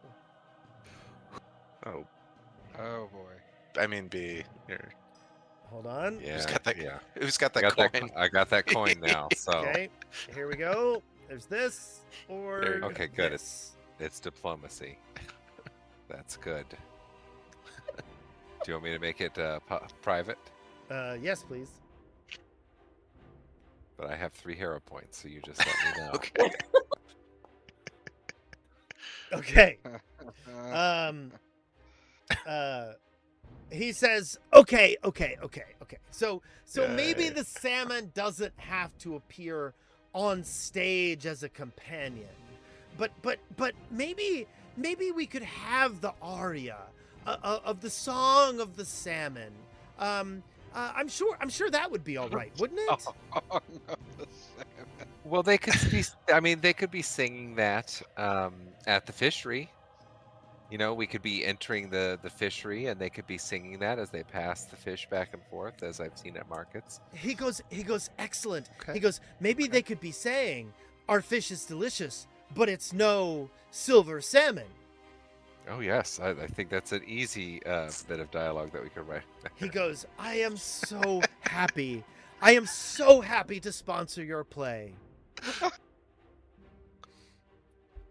And he I was offers... gonna pitch when we get to the fishery that the people on stage just throw fish at the crowd. And here, Yeah, she's gonna fucking kill us. Yes, here she is. is Yes, she is, Tavondis's sponsorship.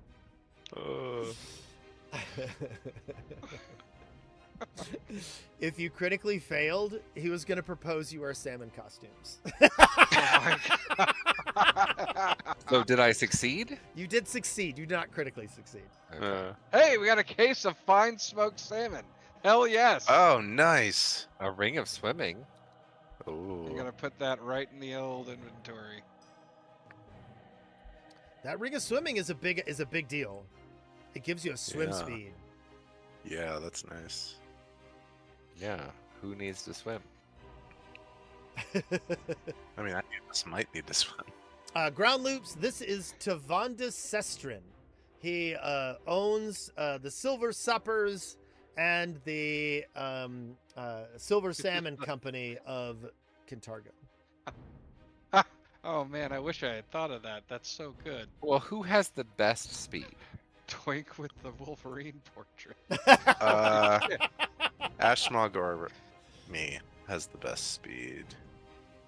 Because it Probably have a pretty good swim speed. because it's half your land speed. Yeah. So Mine's 45 unless I have panache. Oh, that doesn't work anymore.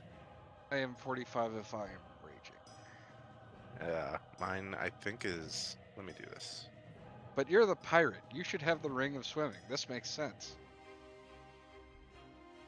Okay. he's reformed. Well, I mean, you can Tavondis tell is that. so excited at this prospect. He is positively giddy. Listen, I could re-roll with. a Yes, hero we can point tell if by we the don't twitching want of to his do- mustache how excited he is. if we Ashmog, don't I want- accept your logic. It'll take the ring. Unless someone else really wants it. I do No. not. B doesn't want to get wet.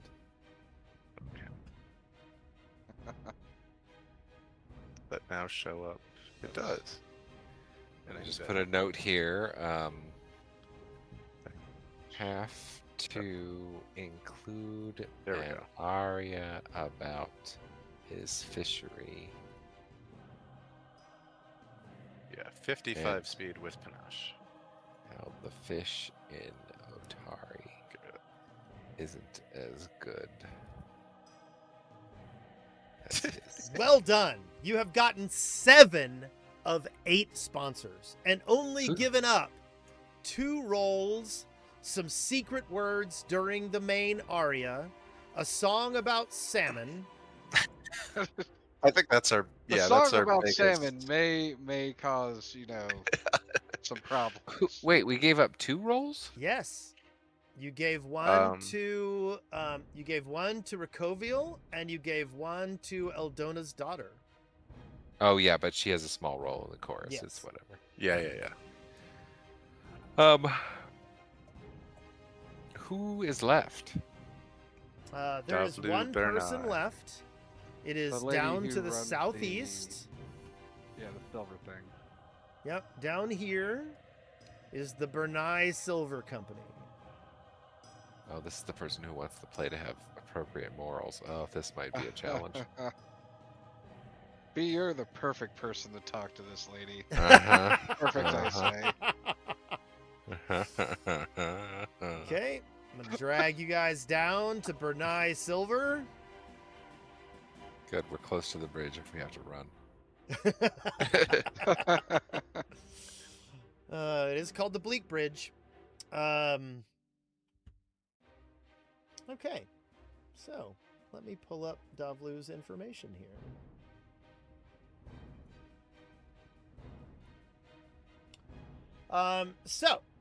Unlike the noble estates, the Bernai Warehouse District is alive with commerce. The elegant townhouses of northeastern Kintargo give way to broad cobble streets lined with warehouses, counting houses, and merchant offices. Carts loaded with timber, silver ingots, wine barrels, and imported cloth rumble toward the harbor while dock workers shout over the din, and the district smells of fresh-cut lumber, sea air, ink, and polished metal. The Bernai Silver Company occupies an imposing 4-story stone warehouse whose polished granite facade is almost painfully clean. Large windows allow sunlight to flood the counting floors within, while polished brass signs proudly proclaims the company's motto, prosperity through industry.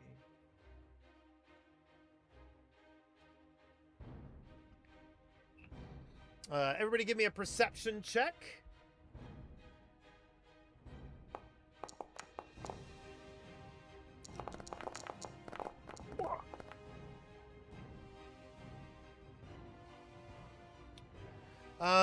So Flack and Ashmog, one thing that you notice is that everything is incredibly orderly here. It is very efficient. There are not people bumping into each other. This is not a place where people are doing ineffective things. You notice that as you get closer to the building, Teamsters are unloading silver, tallying incoming shipments, and the warehouse workers have surprisingly clean uniforms with the company crest on them. But you do notice that there is a comfort among the employees here. These people do not look like harried or overworked. They seem to be very proud of what they're doing. And as you walk into the reception room of the Bernai Silver Company, you notice that there are marble floors, dark walnut counters, and brass clocks. Everything seems to be ticking like a clock. A secretary looks up at you and goes, "Name and purpose of your appointment?" We're here to see Davlu about our opera. She nods and says, "Welcome, welcome. Please let me escort you up the stairs." And she takes you and walks you up the stairs. You notice that this stairwell also has portraits in it, but it depicts generations of Bernai merchants. There are framed certificates of charitable donations and civic awards, and nothing here appears decorative. Everything appears to be celebrating the people in the picture or the company itself. And you see, as you get to the second floor and you're getting walked down the hallway, you see there are plaques on the wall that say, "Sponsor of the New Harbor School, benefactor of the Orphans Workshop, donor to the Cathedral of Abadar, Reconstruction Fund contributor." It's not like bragging, but this is a lot of investment in the community. So you get walked to an office, and she opens the door. This office contains almost nothing that isn't useful. Tall cabinets cover every wall, each meticulously labeled in neat gold lettering. Ledgers are stacked with mathematical precision. Every pen sits parallel to the next, and even the potted plant in the corner appears carefully trimmed into perfect symmetry. However, there is a desk that dominates the room. And on that desk are exactly 6 stacks of paperwork, wax seals, accounting ledgers, donation requests, shipping manifests, and a single silver letter opener. No portraits, no decorations, no comforts. And as you walk in, you also notice that there are no chairs. Only a very stern woman sits behind the desk. As you come in, she says, "Please remain standing. It helps everyone remember that we're supposed to accomplish something." Let me introduce you to Okay. Davlu Bernai.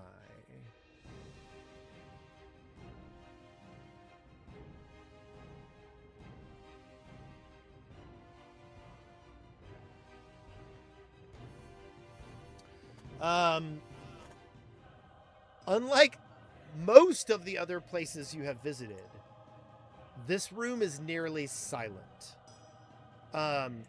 You can hear like mild movements from rooms nearby, things like pens and paper and the ticking of a clock and the wagons outside. But there is not like a lot of joyful noise. There's no singing, there's no boasting, there's no loud communication. And Davlu like looks at you and says, "Good morning. You're exactly 43 seconds early. Punctuality demonstrates respect. I appreciate that. Please begin with your synopsis. 5 minutes should suffice." All right. I Oh, give a good 5-minute lord. synopsis of our opera. God, I wish my Okay. boss was like this. Why don't you give me about... You wish what? I wish my boss was like this. I'd get so much more done. So, give me 1 minute of what you tell her. I tell her about the quaint little town of Otari that is suddenly rocked by an old relic lighthouse in the swamp nearby, coming alight and raising the dead in the cemetery. And we delve into the dungeon underneath the lighthouse to investigate and put a stop to a ghost sorceress's evil plans. Okay. She seems to scribble some things on a piece of paper in front of her. And then she knocks on the desk, and the secretary walks in, carrying some crystal glasses of water. And she goes, "Would you like some water?" That would be lovely. And then she kind of chuckles and says, "Tea lengthens meetings." Yes, but I could also see the caffeine in tea, giving people energy to talk faster and make meetings go faster. She says, "Unnecessary speed is unwanted speed." She says, "So, tell me, what is your intended audience?" I think everyone could get a lot of enjoyment and value out of our story. I think younger people could be inspired to potentially become adventurers, or and the older crowd could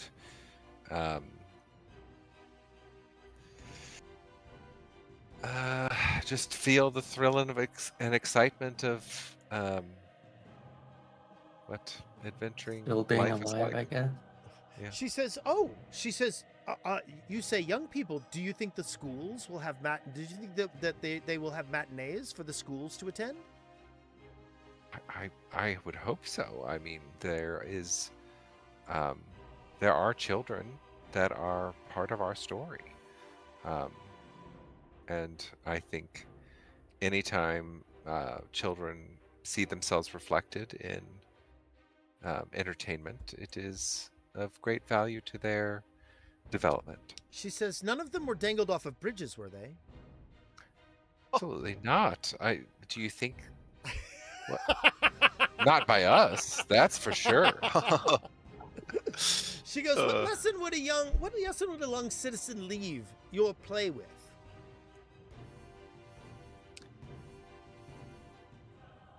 I think the lesson that they would leave with is that they are never alone. There's always a found family to be had that can, if you're just open and for that opportunity, there are those who will care for you and watch out for you. She smiles and she says, and what do you think, how will this strengthen Kintargo?" Well, I don't think Kintargo has had a big production like this, and not one at the Kintargo Opera House for quite some time. I think it could drum up a lot of tourism to the city, and maybe spark creativity in the citizens here to start developing more operas. She smiles and she says, "This is encouraging." She goes, "There's not any debauchery in this play, is there?" Debauchery around like a more adult sexual nature? Or a careless consumption, a mindless addiction to whimsy. I don't believe there would be any drug use or alcohol abuse. I think, No.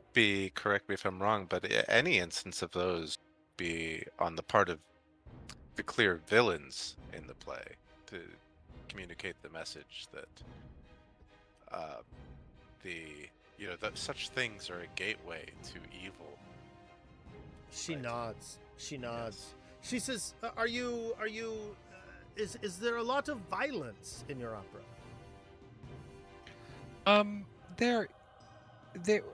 We are fighting monsters as part of our quest. But we haven't really talked about how that will be depicted on stage as of yet. I think it could be very tiresome for an audience to watch us constantly fighting monsters. But the monsters are fantastical, I would think, for audiences to see. I think it would be their only chance to see some of these creatures, and it could be eye-opening for a lot of people that such creatures exist in the world. She nods and she goes, "And bawdy jokes or risque scenes or romantic relationships?" Oh, There's no romance in our story. A vague allusion to a couple who are the founders of the town being married, but and then them having descendants, but people would have to do a lot of. There's none of that's depicted in the play. She goes, "Oh, family values, family values. We care about this." She goes, "So is any of the story focused around the worship of Abadar or Torag?" I don't know who those So gods are. Abadar is basically the god of civilization, like trade, commerce, like building a city. And Torag is a god of the forge. so while I'm sorry, I don't No, want to you step on go. your You feet. go. So, while not explicitly, there are scenes set in the great metropolis of Absalom, and in fact, the great threat presented by the villain of the play is the destruction of this monument to civilization. And She so nods the and she says- righteousness of the heroes in combating that threat, I think, is a clear, clearly in alignment with Abaddon's teachings. Okay, so I want to ask you a serious question. Do you guys Mhm. feel you have been deceptive in any way? I have not told a lie yet. I don't think. I mean, there's not really Yeah. sexual stuff that we're going to have in it. There's not alcohol and drugs, as far as I can recall.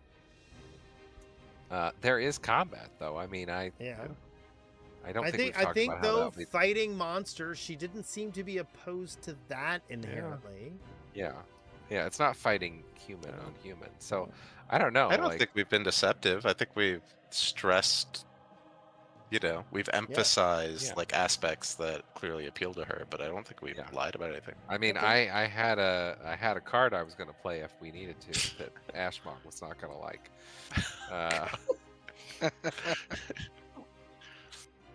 Seeing as how she deals with orphans here. Yeah. And we created an orphan. Yeah, maybe not bring that up. Yeah. Yeah. Yeah. Yeah. Okay. Well, she nods and she says, "This has been a very effective meeting, and I appreciate you presenting this to me. I am excited for Burneye Silver Company to sponsor the play, and I provide you with these sponsorship benefits."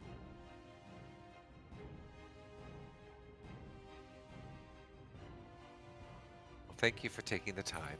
Yes. So We in will- here is a Dawn Silver breastplate emblazoned with the Civil of Abadar and a full set of elegant Dawn silverware worth 2,000 gold. Wow. Congratulations. You guys have gotten all 8 sponsors. Amazing. Nice. Well done. We bullshitted our way to victory. Good job. I feel that you just walked the gauntlet with style and panache and a little bit of Yeah. chutzpah. Yeah, I don't think any of us can wear Pieces this of plate or breastplate, half but plate. I mean, I could, but I don't think it's better than what I have. yeah, I mean, I think all the armor is really like 2,000. This has got to be something special, though. Greater flexibility and speeds. So Dawn Silver is a let me see what Dawn Silver is again. Hold on. Dawns. Let me take a look at my It's a armor. special like material.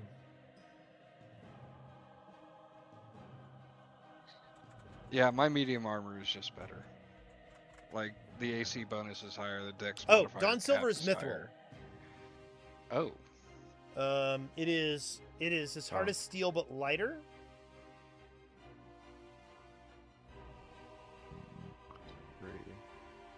I mean, we can Um, always sell it, but I would not get benefits from using this.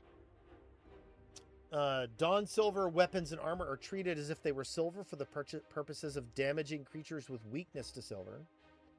An item made of Dawn Silver is lighter than one made of iron, and the item's bulk is reduced by 1. Yeah.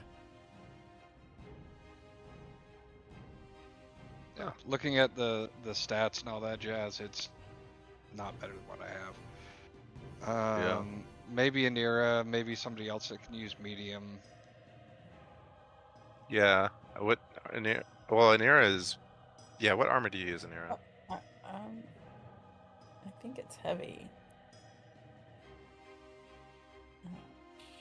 Half plate. Half plate. Okay. What's your dex? +2 resilient half plate.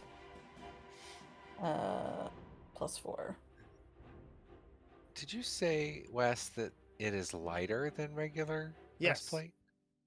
So when I pull up a regular breastplate, its bulk is 2. This one is bulk 3. That's Yeah. very weird. That should not be that way.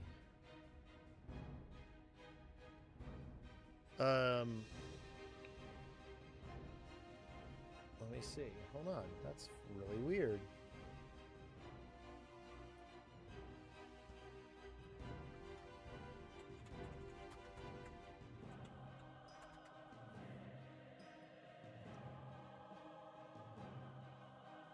Uh, 4 AC bonus, 1 dex cap, check penalty -2, -5 speed penalty. No, it says, oh, you're right. It says bulk 2. That should be bulk 1. Okay, are the rest of the stats straight up? Because I've Yeah. got Looks like it. Okay. I mean, you could transfer runes onto it, I imagine, right? But the rest of the stats, yeah. Now, it does say when I look at the item and I look at the bulk, it says item is bulkier because it is not equipped. Oh, So it might maybe be when once you equip it. that you- carrying it. Okay. Interesting. I mean, the only thing that I would get, because it would cost to take all the runes on my hide and put it on the Dawn Silver.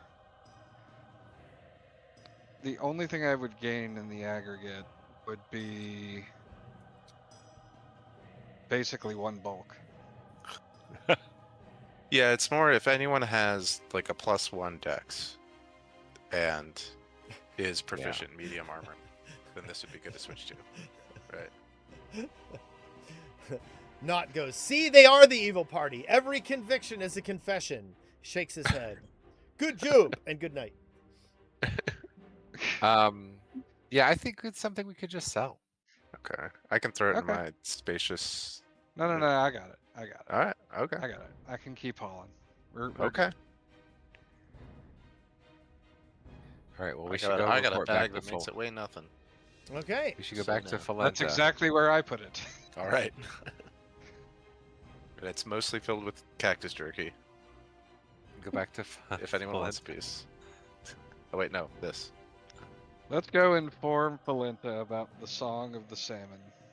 Okay. So you go to the Feathered keep that Fox and meet up with Falenta and talk to her about things. And she says, so how did things go? Actually, hold on. Well- I feel they need to change the music because this needs to be a lot less tense. Well, first, let me just give you one of these slates. Mm-hmm. I'm gonna take that down by 1. No, and it's this two way- pairs. It's 2 pairs. It's 2 pairs. Yeah. Why So don't I don't think you reduce before- your thing in your inventory. no. It's Or- 2 slates. One goes It's But to the just one- quantity is, yeah. But the item says this matched pair of slates. Right, but they always come in sets of 2. Okay, so the Okay. quantity on here is indicative. Is of the that. 2 plates that you have. Got it. Okay, Okay. then I'm gonna Yes. give her 1. Right. So, and let her know, like, hey, this way we can chat and like message you and let you know what we're up to. She is excited about this. She goes, that sounds like a great idea. She goes, I can, if I need to see you on a day, then I can just write it down here. And then you obviously will pay attention to this every single day and come and see me Yes. if I need it. Oh God, you Oh, gave her I- group chat powers. It's not just that. You gave your boss your personal phone number to text you. Yeah, yeah. I think it's That's a great mistake. idea. You know, We're gonna before we discuss anything leave her on red. about our mission, why don't we share some of this? And I'm sure you haven't eaten yet today, and you should probably do that. She tries some of the delicious smoked salmon and thinks it is magnificent. Excellent. I'm glad you We- like it. Yeah. B, why don't we go into details of how today went? Well, we were able to get Lady Iphigenia Jaltero. She's able to. Her pet was enamored with us, so she will be sponsoring our play. She smiles. She goes, very good, very good. That was a wild card. I didn't know if you would be able to pull it off. Davlu Bernai was excited to sponsor our production.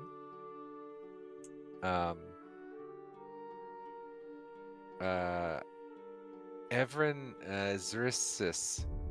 Xerxes, yes. Xerxes. Did we promise anything to him? No, he had you fight his butler Yeah. and Yeah. made and seemed to be asking very weird questions about your motivations, more so than the play itself. Okay. We got Evren on board, and just Ashmog had to beat the crap out of his butler.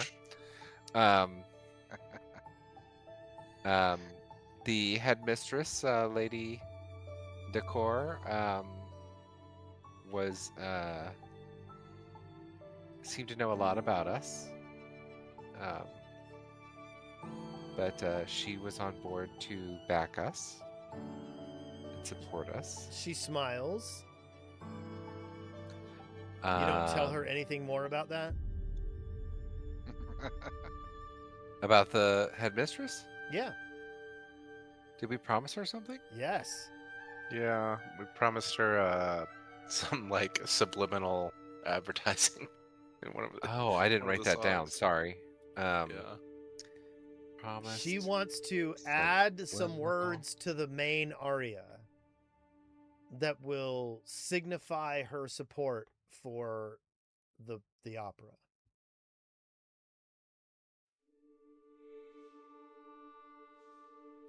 Yes. So she just had. She was just going to come up with a couple notes, like maybe a couple tweaks to the main aria. I mean, it's not a big deal. Like, She and goes, we told her. tweaks to the aria. I mean, we're gonna work with her on it. Like, we're gonna massage it. Like, it's I wouldn't be too worried about it. Do you want to make some kind of a diplomacy check on that? Sure. Okay.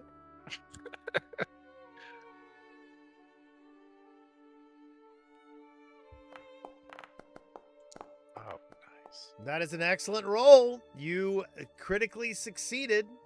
And she is absolutely like, oh, well, then yes, we can work with her. Yes, absolutely. I'm gonna have to make a lot more of these here in a second. We also met with the Kuthite, Vizeth. He was quite a curious fellow. I wouldn't kick him out of bed. But he's very religious, so I think that would be a problem with our relationship.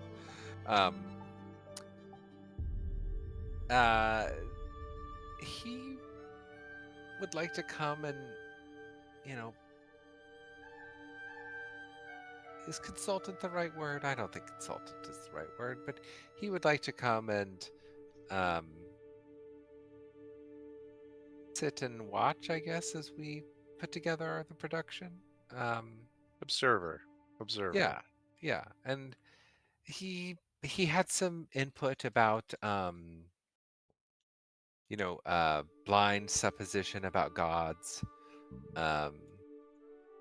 and with Nebuloth being a god in the play, like I figure we could work something in around that on that. So I don't think that's a big ask at all. Let's get a diplomacy check on that one. No, I don't think any commitments were made. You did agree to allow him some input on the way perceptions of beliefs were done. Yeah, But you include couldn't- in this. Yeah, you Input. could. Include in the story how blind supposition about gods can be. Yes. So Well, our commitment was we would be open correct. to it. Correct. If we're But you writing a critically contract here. succeeded. That's good. You're doing great. All right. I think the next softball is when we met with Eldona, she was very contingent on assisting us if her daughter Cadenza could have a major role in the play, and we were able to talk her down to a smaller role in the chorus. To be honest, Cadenza does not seem to want to be on the stage. She wants to maybe be behind the scenes helping as more of a consultant. So she seems to be doing this more to placate her mother than anything. But I mean, a role in a chorus, right? She's in a chorus. It's fine. Like, she'll just blend in with everyone. She smiles. She goes, no. The chorus roles are usually very flexible. They're often given as consolation gifts to the people who bring the money to the stage. She goes, no, that's fine. She goes, that's fine, and that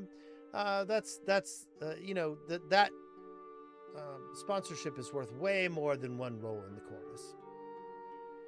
Right. Okay. Which one do we think is the next one? Which one should we save for last? Fish or fish should be last? Save the fish for last. Save the fish for Yeah. last. Or sneak it in real quick before Recovial. Because, he's at least like an accomplished person. Yeah. So, Yeah. Yes. Soften the blow with Recovial. Yeah, What you're saying. I feel like, Recovial's going to be fine. I mean, that fish, that salmon, that was something else, right? She goes, it was delicious. I Yes, love silver salmon. Well, and maybe we can work that into the play, and then She kind of cocks her head at a weird angle. Here, have another bite, Felita. Is it okay? So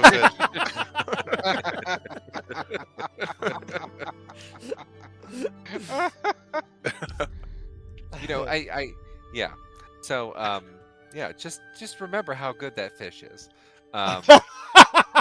When you're writing about the fishery scene, like think about that fish and let us know when you're writing about that scene because we'll have some additional ones to talk to you about.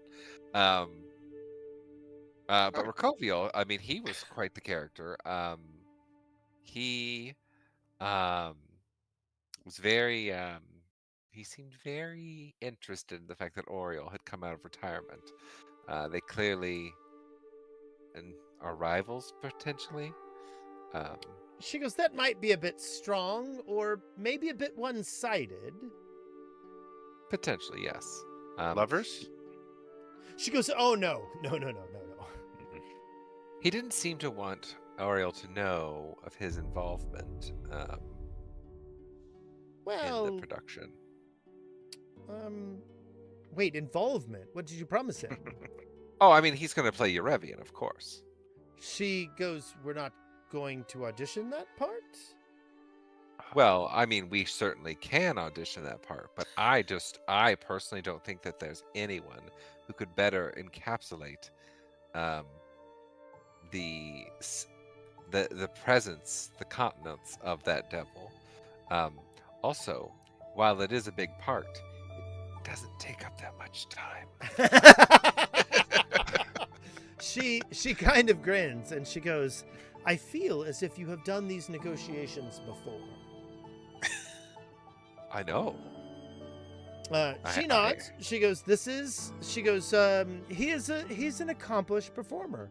I think actually that he could bring a lot to one of the roles, and that one in particular might be a good one for him.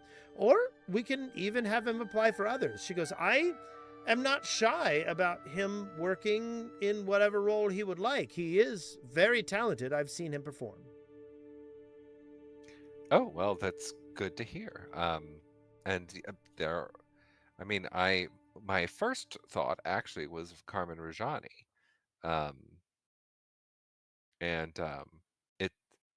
He can't, of course, play both those roles, but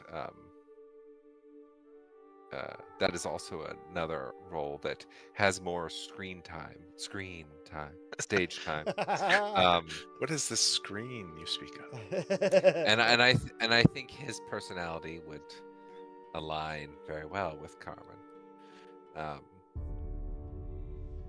So yeah, that is also something to think about. But Eurevian sang all of his speech to us, and which was very off-putting. And Rokoviel, I think, could capture that essence. She nods and she goes, yes, this is well within reach. We can look into this.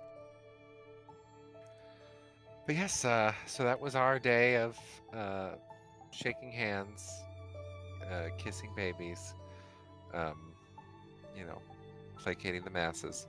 We got many a treasure from them, which I assume some will be sold to help fund the production. She goes, oh, no. I don't think you understand exactly how much money is going into this production. These trinkets that you received are baubles compared to what we will be getting as funding for the actual opera. Oh, okay. I didn't know if what they were giving us was what we had to use and we had to sell. Oh, absolutely not. These were signing bonuses, I believe. Well, Excellent. I'm excited that we procured all 8 of the people on your list. She claps. Wait, she goes, all 8? She goes, what about Lady McCure? Who? Lady DeCure of the School for Girls? No, we talked about her. Oh yeah. Yeah, we talked about her. Yeah. Did you? Yeah. We talked to her. I don't know if we talked about. No, we did. No, we totally did. B talked Did you to say that Fuente. she was going to have words to put in the main aria? Yeah, and okay. And you made him roll for it. You Yeah. made me roll for it. Oh, okay. That's fine. I don't remember that. I guess maybe my wine hit me Yes, very quick. She was because she was very like words added to the main aria, and I was like, oh yeah, no, it'll be subtle, it'll be fine. We're gonna talk her down. We're gonna talk her down. It's gonna Okay. be fine. Well, she goes, well, the good news is we're going to be having auditions in 3 days. That is exciting. She goes, well, She do goes, I need you there. We're going to need to pick the roles, and your investment in this play is going to determine whether we are picking the right people. So in 3 days, we're going to be having the what's it called? Don't mind me. auditions. Casting call. We're going to be having Oh. the casting call. And at that point in time, we will do auditions for everyone there, and you will help us pick who is going to be in each role. And at that point in time, we will lock down who is performing, and then we will pursue our composer and our stage, our set director, and our Stage manager. who's going to make the effects for the show. It's going to be great. You're going to have a great time. But in the short run, plan to be here in 3 days for the auditions. Well, yes, I Yeah. if you recall, I'm going to be auditioning for myself. She smiles and goes, I am proud to say that I think that you will blow them all your competition off the stage. She I have goes, 3 hero points ready to go for it, baby. she goes, although if Rakoviel wants your role. I don't think so. I don't think he can capture this. My charisma, uniqueness, nerve, and talent. He goes, that is fascinating that you think that way. Okay, so we're going to call it a night and get you guys to bed That'll work. early. Hold on just a moment. Where is this? Boop, there we go. This was some of the most fun 2 non-combat sessions I've ever had. Really?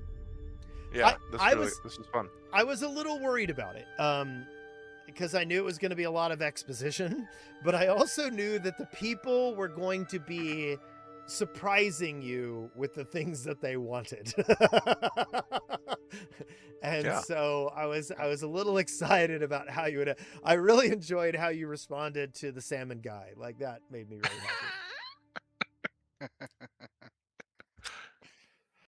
I mean, I think it would be really cute if Ixen was just wearing a salmon costume the whole time. Unexplained, complete uncommented Unexplained. on. It's like still introduced as a kobold, but Yes. wearing a salmon costume. Oh my god. I think we Um, can make it work. Yeah. Okay, so stars and wishes. Flack, stars and wishes. Oh man. B did a ton today.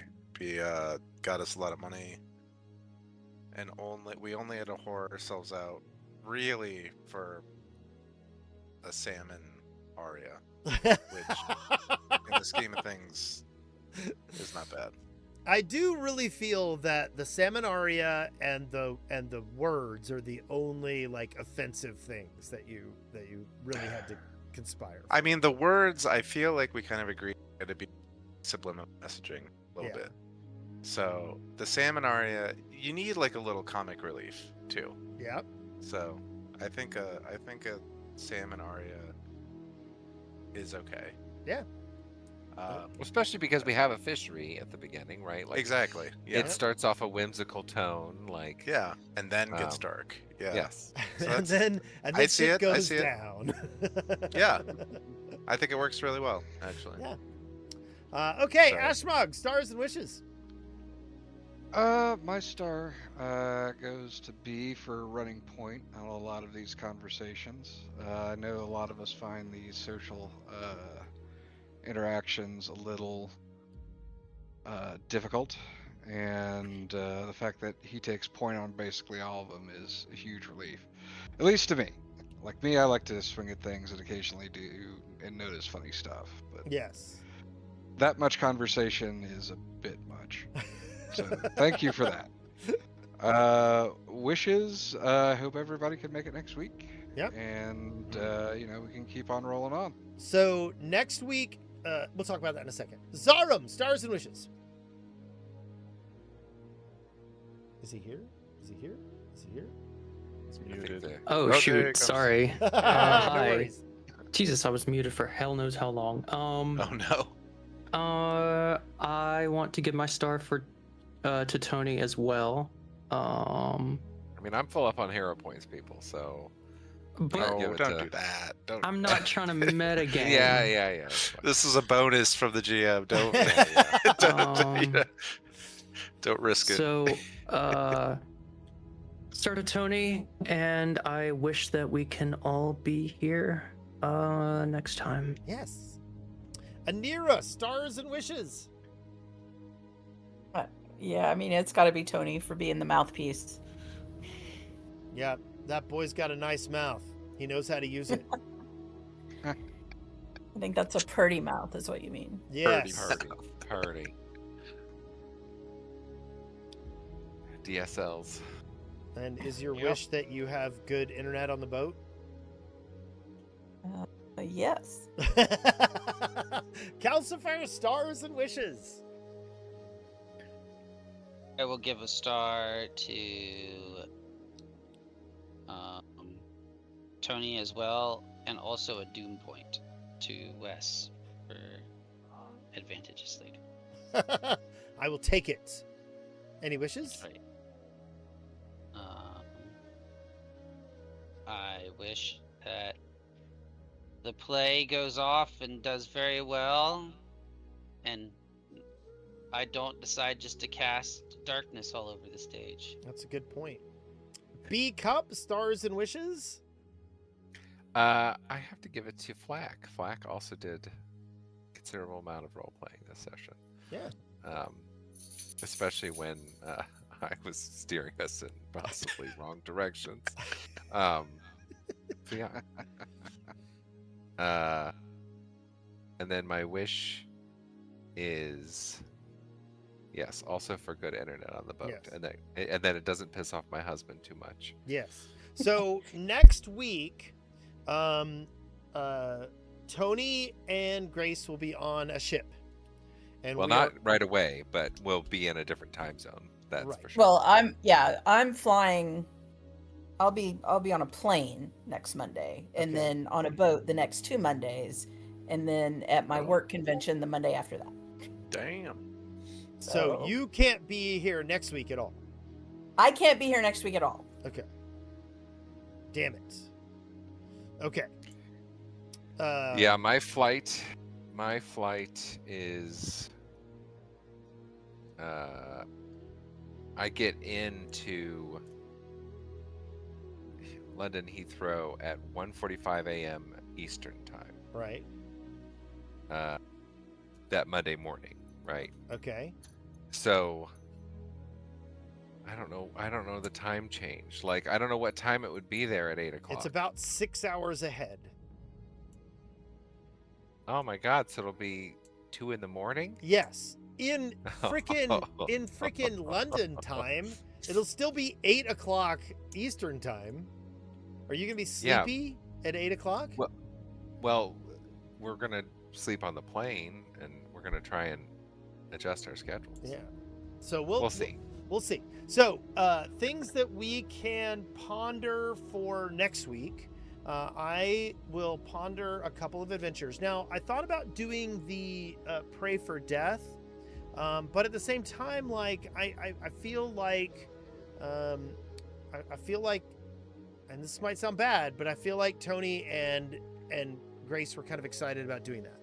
So maybe I'll look into doing something else, and we'll talk about next week on the Discord this week. I've got a couple of other things that we can do, and I'll put some ideas out. Sound good? Okay. Sure. Sounds good. Okay, everybody have a good night. This was a lot of All right. fun. I'm glad you had a good time with the overwhelming role play. I was kind of excited about this session because I think that the stuff that you guys were going through was really funny, and I'm glad you enjoyed it. Well, I enjoy it because I don't get to do much during combat, so this is my time to shine. Good point. Okay, everybody, good night. All right. Night. All right. Have a good one, y'all. Bye.